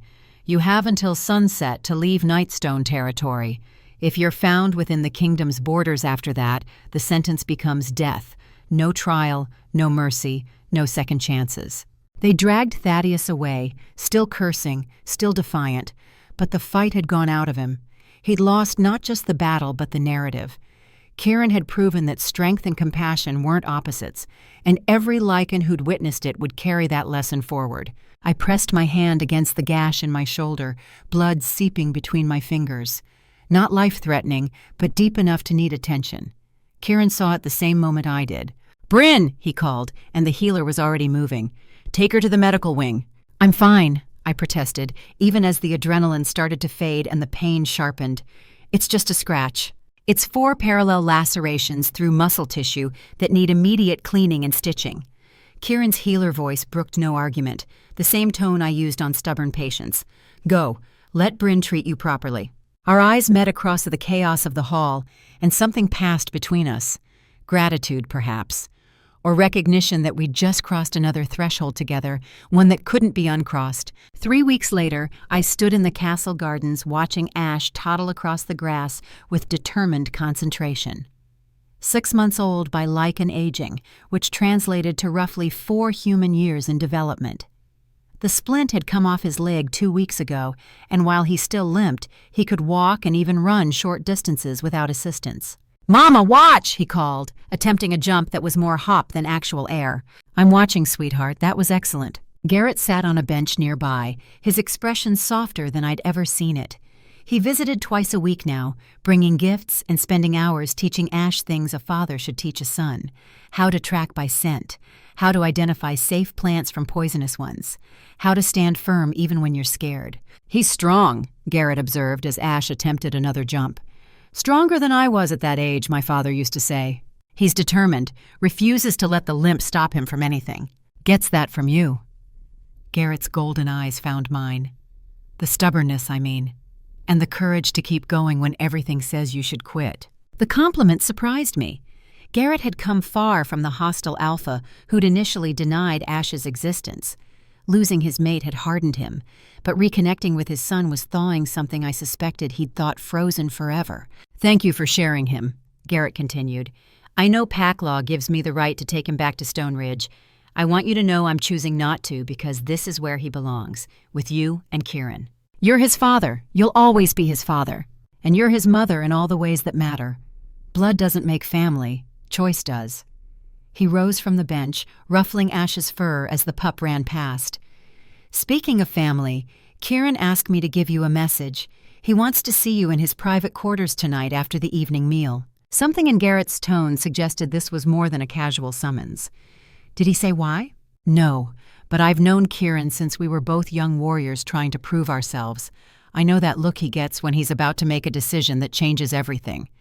Garrett headed toward the gate, then paused. "Whatever he asks, Cassandra, consider it carefully. Being queen isn't just a title. It's a target on your back and a weight on your soul." He left me standing in the garden, watching Ash play, wondering what the evening would bring. Kieran's private quarters were simpler than I'd expected.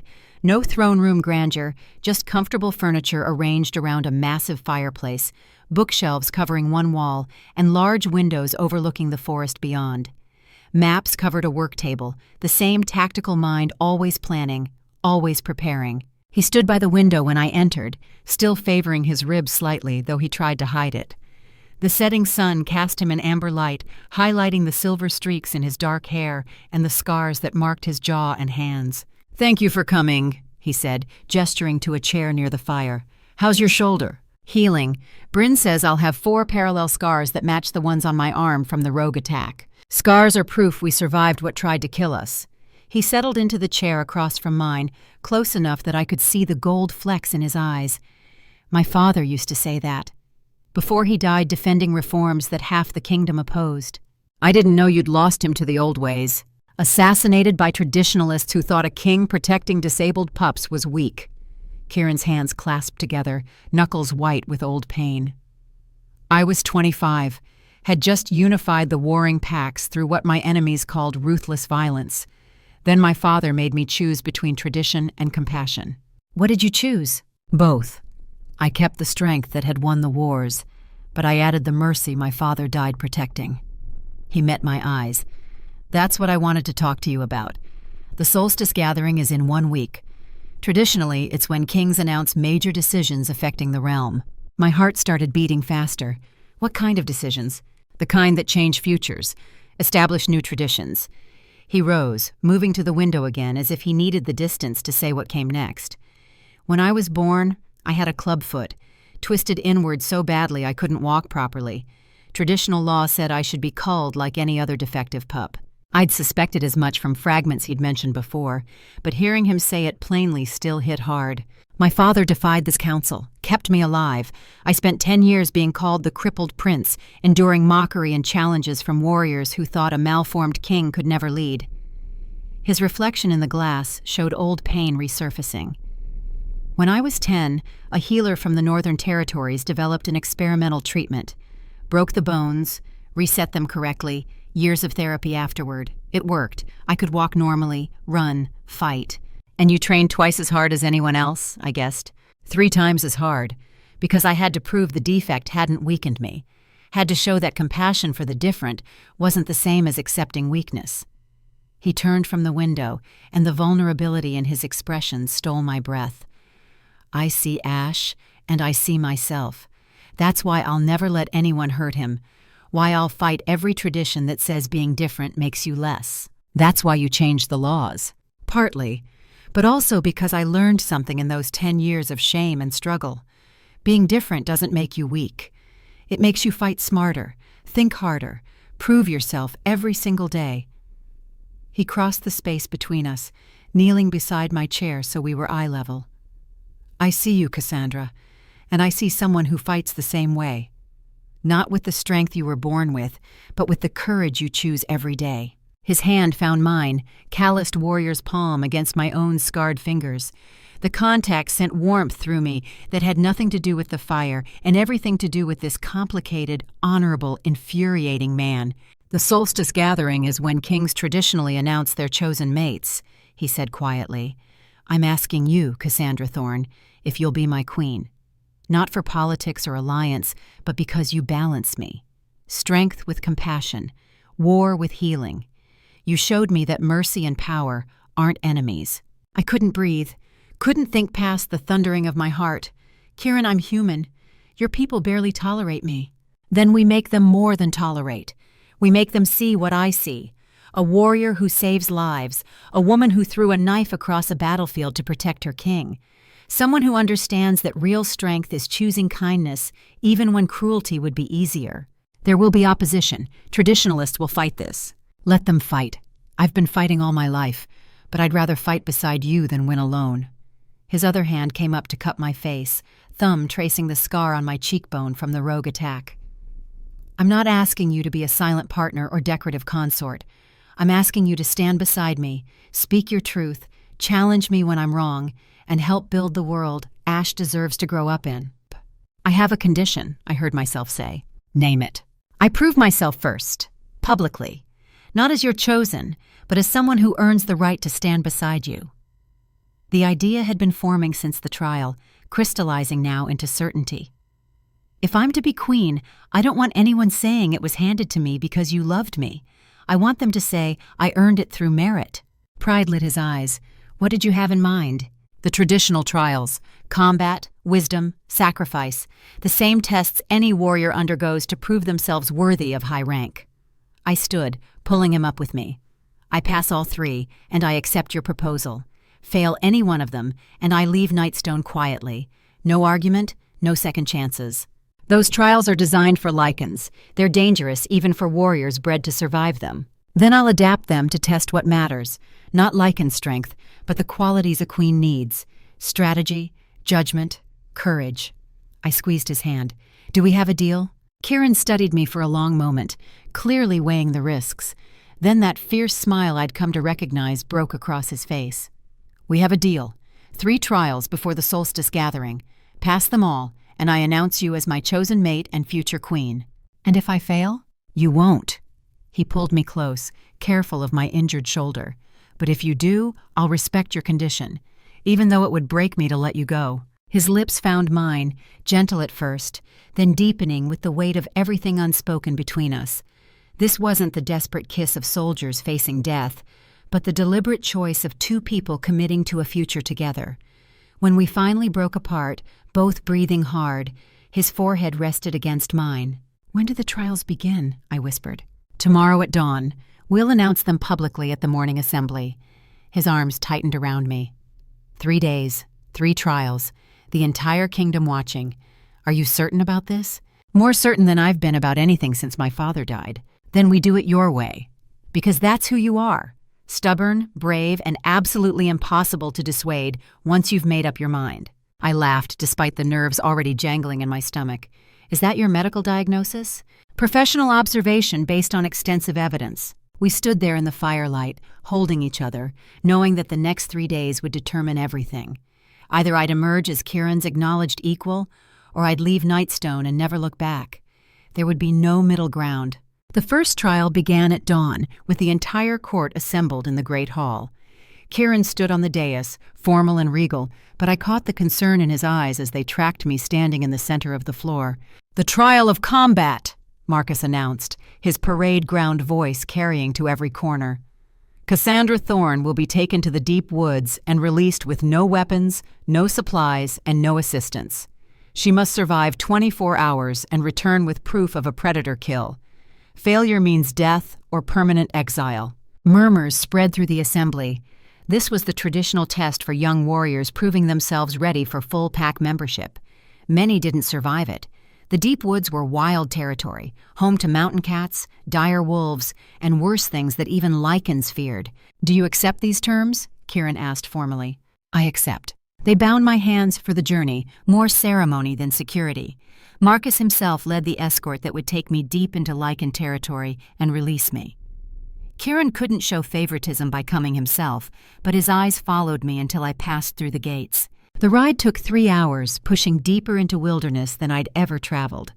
When Marcus finally called a halt, we stood in a clearing surrounded by trees so old and thick that sunlight barely penetrated. "This is the proving ground," Marcus said, cutting my bonds.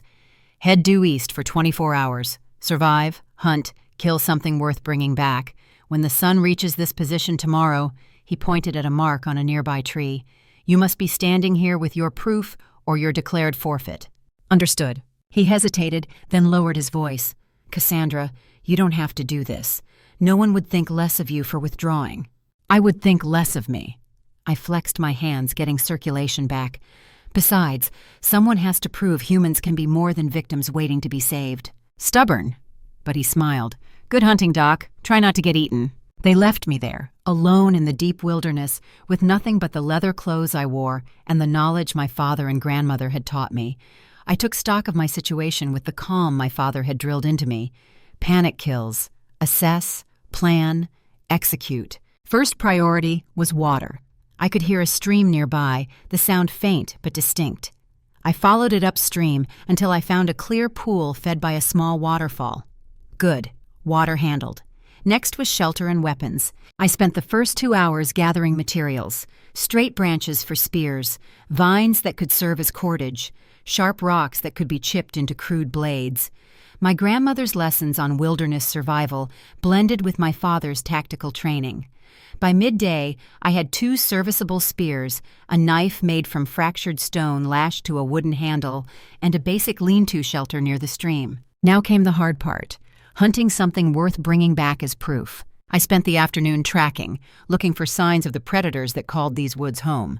Scat told me dire wolves use this area, their territories marked with scent and claw marks on trees. Mountain cat prints showed near the stream, fresh enough to be from this morning. Both were dangerous prey, but the cat was solitary. Better odds than facing a wolf pack. I found the cat's den as the sun started its descent toward evening. A rocky outcropping with a cave entrance half hidden by brush, fresh kill remains scattered outside. The cat was here and had been hunting successfully, which meant it was healthy, strong, and very capable of killing a lone human. I set my trap with painstaking care. A trip line made from vines stretched across the approach to the den, positioned to catch a leg at full sprint. Sharpened stakes driven into the ground at angles that would wound anything that fell into them. Bait made from my own blood, smeared on rocks near the trap line. Then I waited, patient, silent, the way my father had taught me to wait in ambush, the way every successful hunter learns to wait, giving the prey no hint of danger until the moment of truth. The mountain cat returned near dusk, a massive beast, easily 300 pounds of muscle and claw. It caught the scent of my blood immediately, head lifting, nostrils flaring. I'd counted on that. Predators can't resist the smell of easy prey. It approached the trap cautiously, but hunger and territorial instinct drove it forward. One paw hit the trip line. The vine snapped taut, tangling the cat's leg. It lunged forward instinctively and hit the stake's chest first. The cat screamed, a sound that raised every hair on my body. It wasn't dead, wasn't even critically wounded. The stakes had scored its chest and shoulder but missed vital organs. Now I had 300 pounds of injured, furious predator thrashing in my trap. I moved before thought could catch up with action, spear in hand. The cat saw me and lunged, despite its injuries. I braced the spear against the ground, angling it for the heart, hoping physics and weight would do what strength couldn't. The cat's own momentum drove it onto the spear point. The shaft sank deep, finding the heart. But claws found me too, raking across my ribs and legs as the cat's death throes took us both to the ground. Pain exploded, hot and immediate. I held onto the spear, twisting it, making sure of the kill even as claws shredded leather and skin. Then it was over. The cat went still, its weight pinning me to the earth. I lay there gasping, pain radiating from a dozen wounds. Slowly, carefully, I extracted myself from under the corpse. Assessment time. Deep lacerations across my ribs, probably 4 or 5 separate wounds. Puncture in my left thigh where a claw had gone all the way through. Multiple cuts on my arms and hands, bleeding from all of them, but none arterial.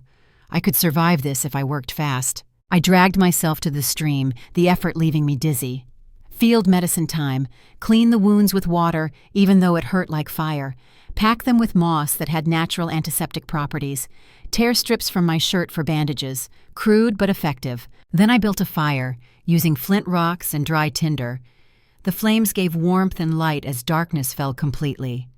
I hauled the cat carcass closer to the fire, preserving the proof of my kill. My body screamed for rest, but I couldn't afford to sleep deeply, not injured and alone in predator territory.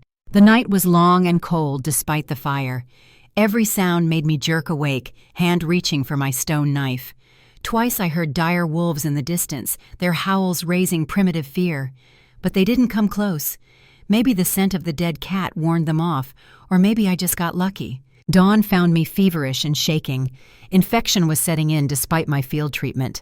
I forced myself to drink water, to eat strips of cat meat cooked over the fire, to keep moving even though my body begged for rest. The journey back to the clearing took 3 hours that felt like 3 years. I dragged the cat's head with me, the traditional proof of a predator kill. Every step sent pain shooting through damaged muscles, but I kept moving, one foot in front of the other, the way my father had taught me, the way warriors survive when everything says they should quit. Marcus and his escort were waiting when I stumbled into the clearing. The sun had just reached the mark on the tree. I'd made it with minutes to spare. "Holy gods," Marcus breathed, seeing my wounds and the cat's head. "You actually killed a mountain cat." I dropped the trophy at his feet, swaying with exhaustion and blood loss. Proof of kill. Trial complete. Then my legs gave out and darkness took me. I woke in Nightstone's medical wing, with Bryn hovering over me and Kieran standing rigid near the bed. The fever had broken, I could tell from the clarity of my thoughts. How long had I been unconscious? 2 days, Bryn said, reading my confusion. The wounds were infected. We nearly lost you twice. But you didn't. I tried to sit up, pain reminding me that my body was a patchwork of injuries. The trial? You passed, Kieran said, his voice rough. Passed it more completely than any warrior in recent memory. You're the first human to kill a mountain cat in single combat and survive. Good. I let myself sink back into the pillows. When's the next trial? You need to heal first. I need to complete the trials before solstice. How much time do I have? Kieran and Bryn exchanged glances. Finally, he answered. 3 days until the trial of wisdom. Can you be ready? I'll be ready. The trial of wisdom was different from combat. Instead of wilderness survival, I faced a moral dilemma designed to test judgment under pressure. The Great Hall assembled again, every important pack leader present to witness whether the human would prove worthy of standing beside their king. 2 prisoners were brought forward, both bound, both clearly guilty of crimes. Marcus read the charges. Prisoner Aldrich, age 16. Crime: theft of food stores to feed his starving siblings in violation of pack property laws. Sentence under traditional law: death or exile. The young lykan kept his head down, but I could see the fear in his eyes and the defiance in the set of his jaw. Prisoner Helena, age 58. Crime: killing a human traitor in a border dispute, violating the peace treaty. Sentence under traditional law: execution. The older female met my gaze steadily, no remorse visible in her expression. You have the power to pardon one, Isadora announced. Only one. The other faces full punishment under pack law. Choose.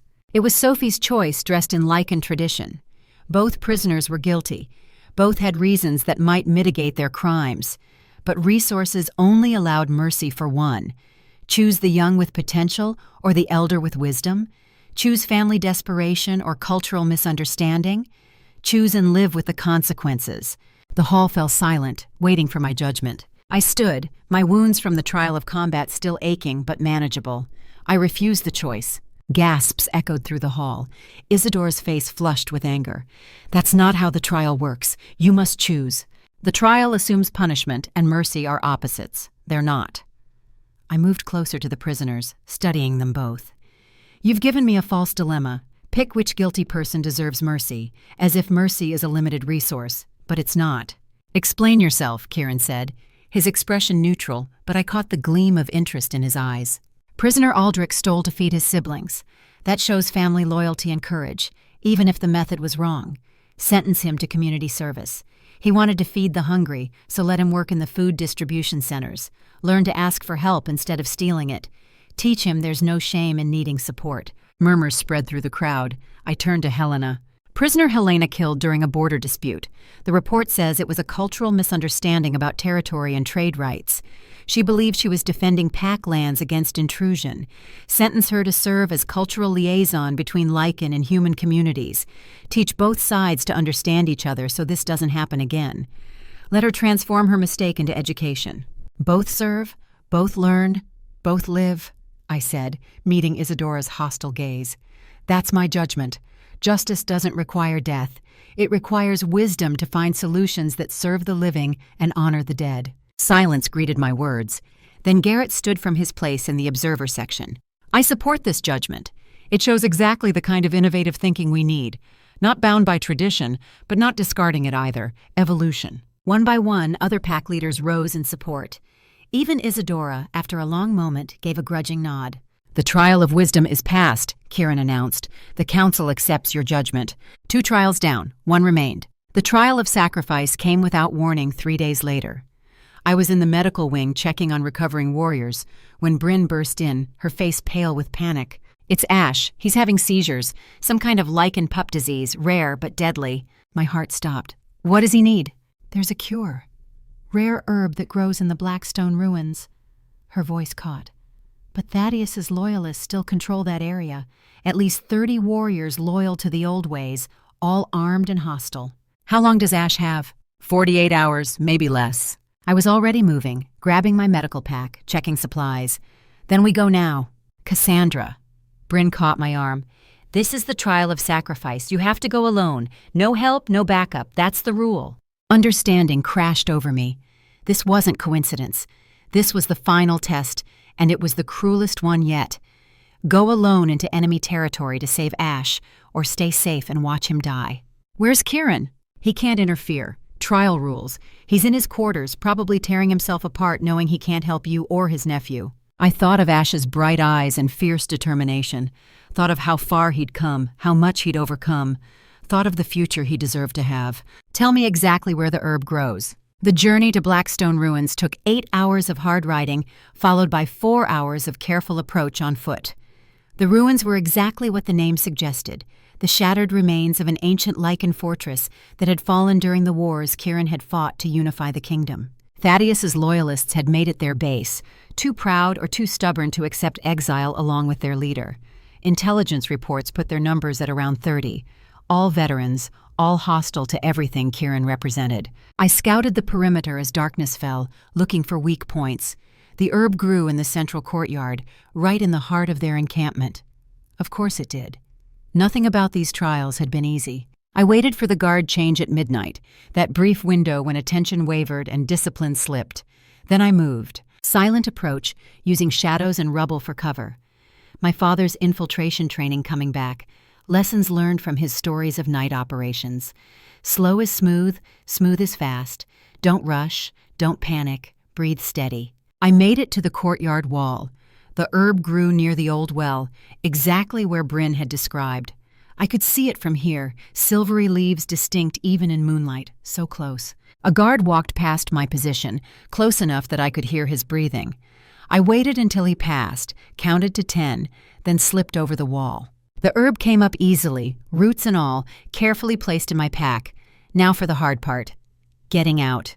I almost made it. A stone shifted under my boot, the sound impossibly loud in the quiet night. The guard spun, eyes widening as he saw me. "Intruder!" The alarm went up like wildfire. Warriors poured from the barracks, weapons drawn. I ran, abandoning stealth for speed. The wall, had to reach the wall, had to get out before they surrounded me. I made it over the wall as the first arrows struck stone around me. Then I was running through the ruins, footsteps thundering behind me. 30 against 1, and I had to survive long enough to get the herb back to Ash. I used everything I had. Medical knowledge became tactical advantage. Threw blinding powder from my pack, causing confusion. Set a fire with oil and flint, creating smoke cover. Used my knowledge of anatomy to strike nerve clusters and pressure points when cornered. But there were too many, and I was already exhausted. A blade caught my side, not deep, but bleeding freely. Another got my shoulder, opening old wounds. I kept moving, kept fighting, knowing that stopping meant death, and Ash's death with it. I broke free of the ruins after an hour of running combat. But the Loyalists pursued, driven by fury at the intrusion. I made it to my horse, somehow stayed in the saddle despite wounds and exhaustion. The ride back was a blur of pain and determination. I stopped twice to check the herb, making sure it had survived. Stopped once to rebandage wounds that were bleeding too freely. Kept moving because Ash needed me to keep moving. I made it back to Nightstone as dawn broke. Stumbled into the medical wing covered in blood, clutching my pack like a lifeline. "I have it," I gasped. "The herb for Ash." Bryn took the pack and with trembling hands.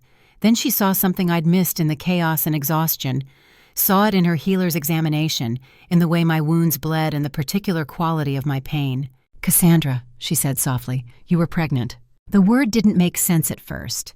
Then it did, and the world tilted. Were? Early stages, you probably didn't know, but the trauma, the fight, the wounds... Her voice broke. "I'm so sorry. You miscarried." I stood there, the news crashing over me in waves. A child. Kieran's child. Something I hadn't known I'd been carrying until I'd lost it. The sacrifice the trial had demanded wasn't just risk or injury. It was the future itself. "But you saved Ash," Bryn continued. "The herb will cure him completely. You gave everything to bring him home." "Then make the cure," I heard myself say. "Save him. That's what matters." I woke 3 days later in my own chambers, Kieran sitting beside the bed. His face was haggard, eyes red-rimmed from exhaustion or grief or both. "Bryn told me," he said quietly, "about the baby." "I didn't know. If I'd known, I never would have." "I know. That's what makes it a sacrifice." His hand found mine, holding tight. "Ash is recovering. The herb worked perfectly. He'll make a full recovery because of what you did." "Good. Cassandra, you don't have to do this.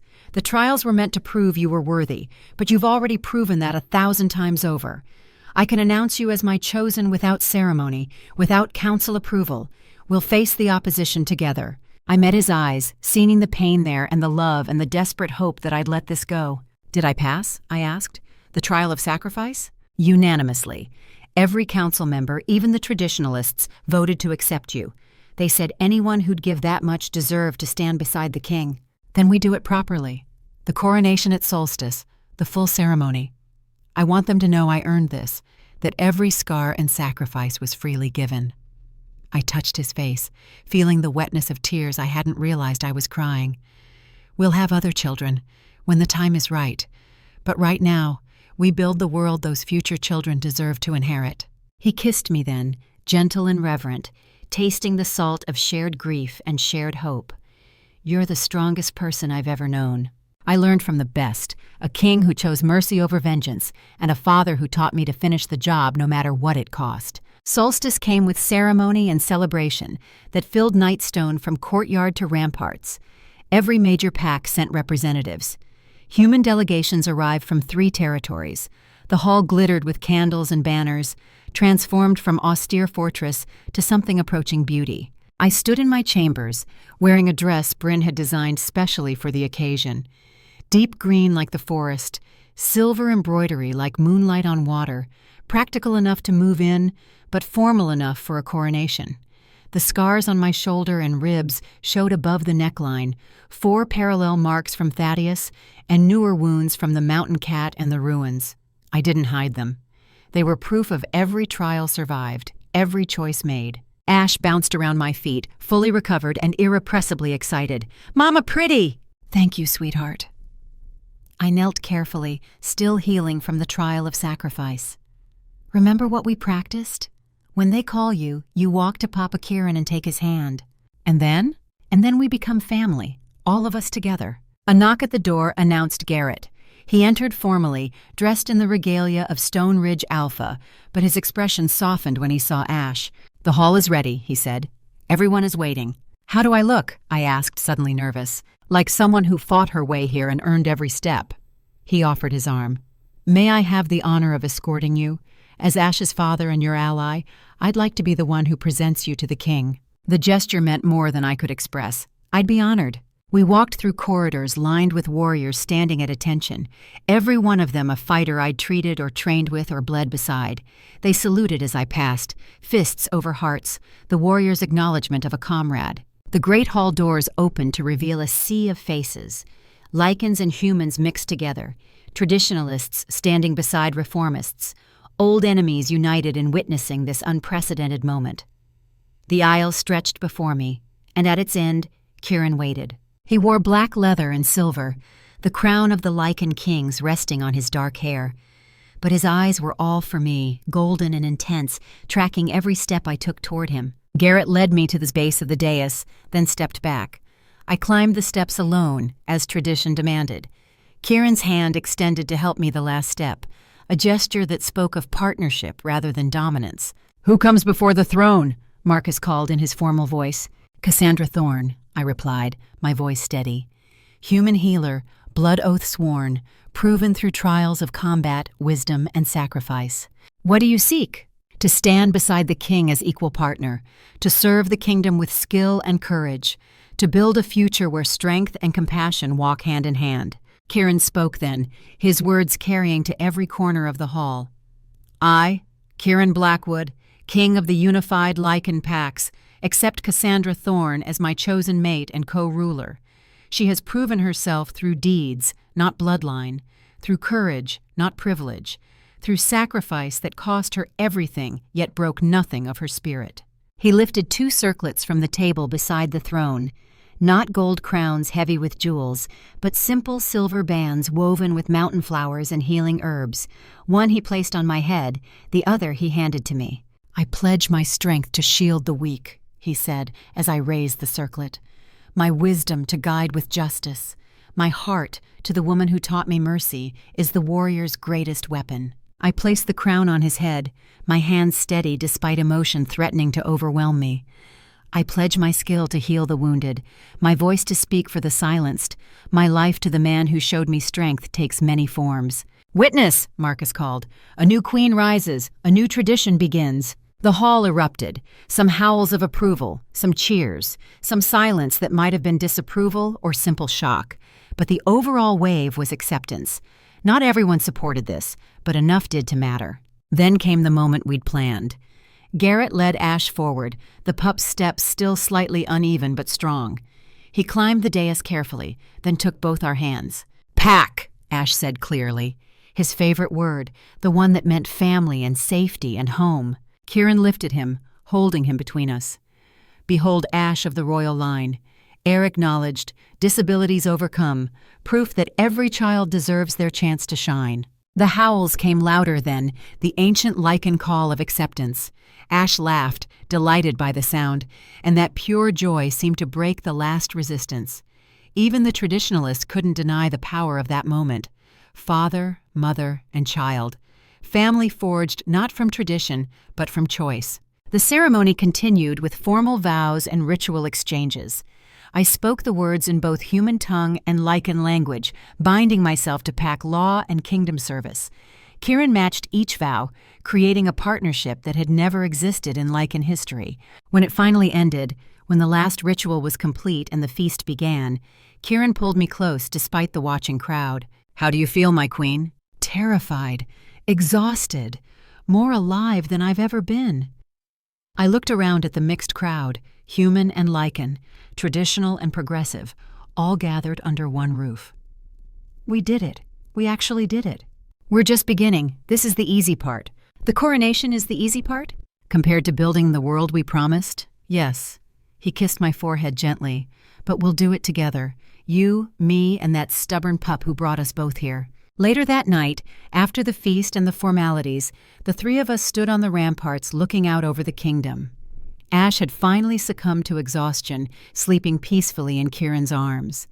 The forest stretched endlessly before us, dark and full of possibility. "What happens now?" I asked. "Now we govern. We make mistakes and fix them. We face opposition and overcome it." Kieran's arm settled around my shoulders.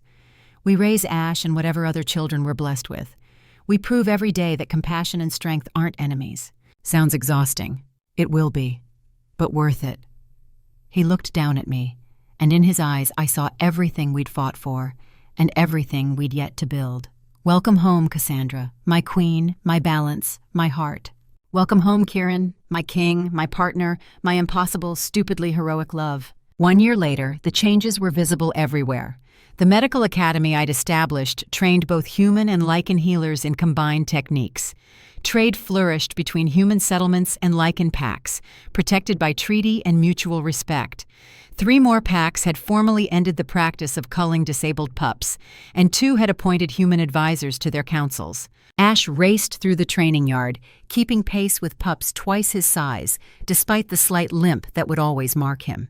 He'd mastered basic tracking, showed promise with tactical thinking, and possessed the rare gift of calming agitated warriors.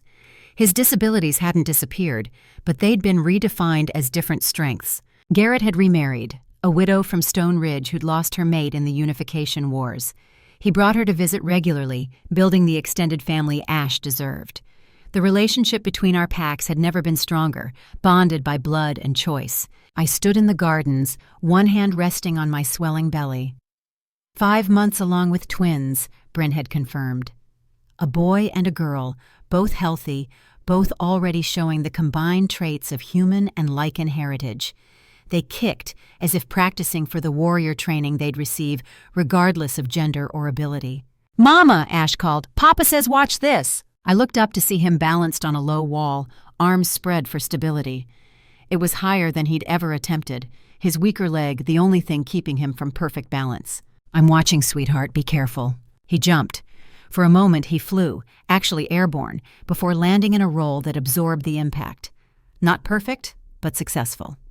He bounced up grinning, and the watching warriors applauded. Kieran appeared beside me, his arm sliding around my waist, hand joining mine on my belly. He's fearless. He learned from the best. His father who faces down rebels, his mother who hunts mountain cats, his chosen father who defied tradition to reclaim him, his chosen mother who threw knives at legends and lived to tell about it. Kieran's lips brushed my temple. "How are you feeling?" Tired, happy, slightly terrified about raising twins. We managed one. Two can't be that much harder. I laughed at his optimistic delusion. You keep telling yourself that when they're crying in stereo at midnight. A messenger approached, bowing formally. My queen, the human delegation from the Eastern Territories has arrived. They're requesting audience to discuss the medical exchange program. I'll be there shortly. I squeezed Kieran's hand. Duty calls.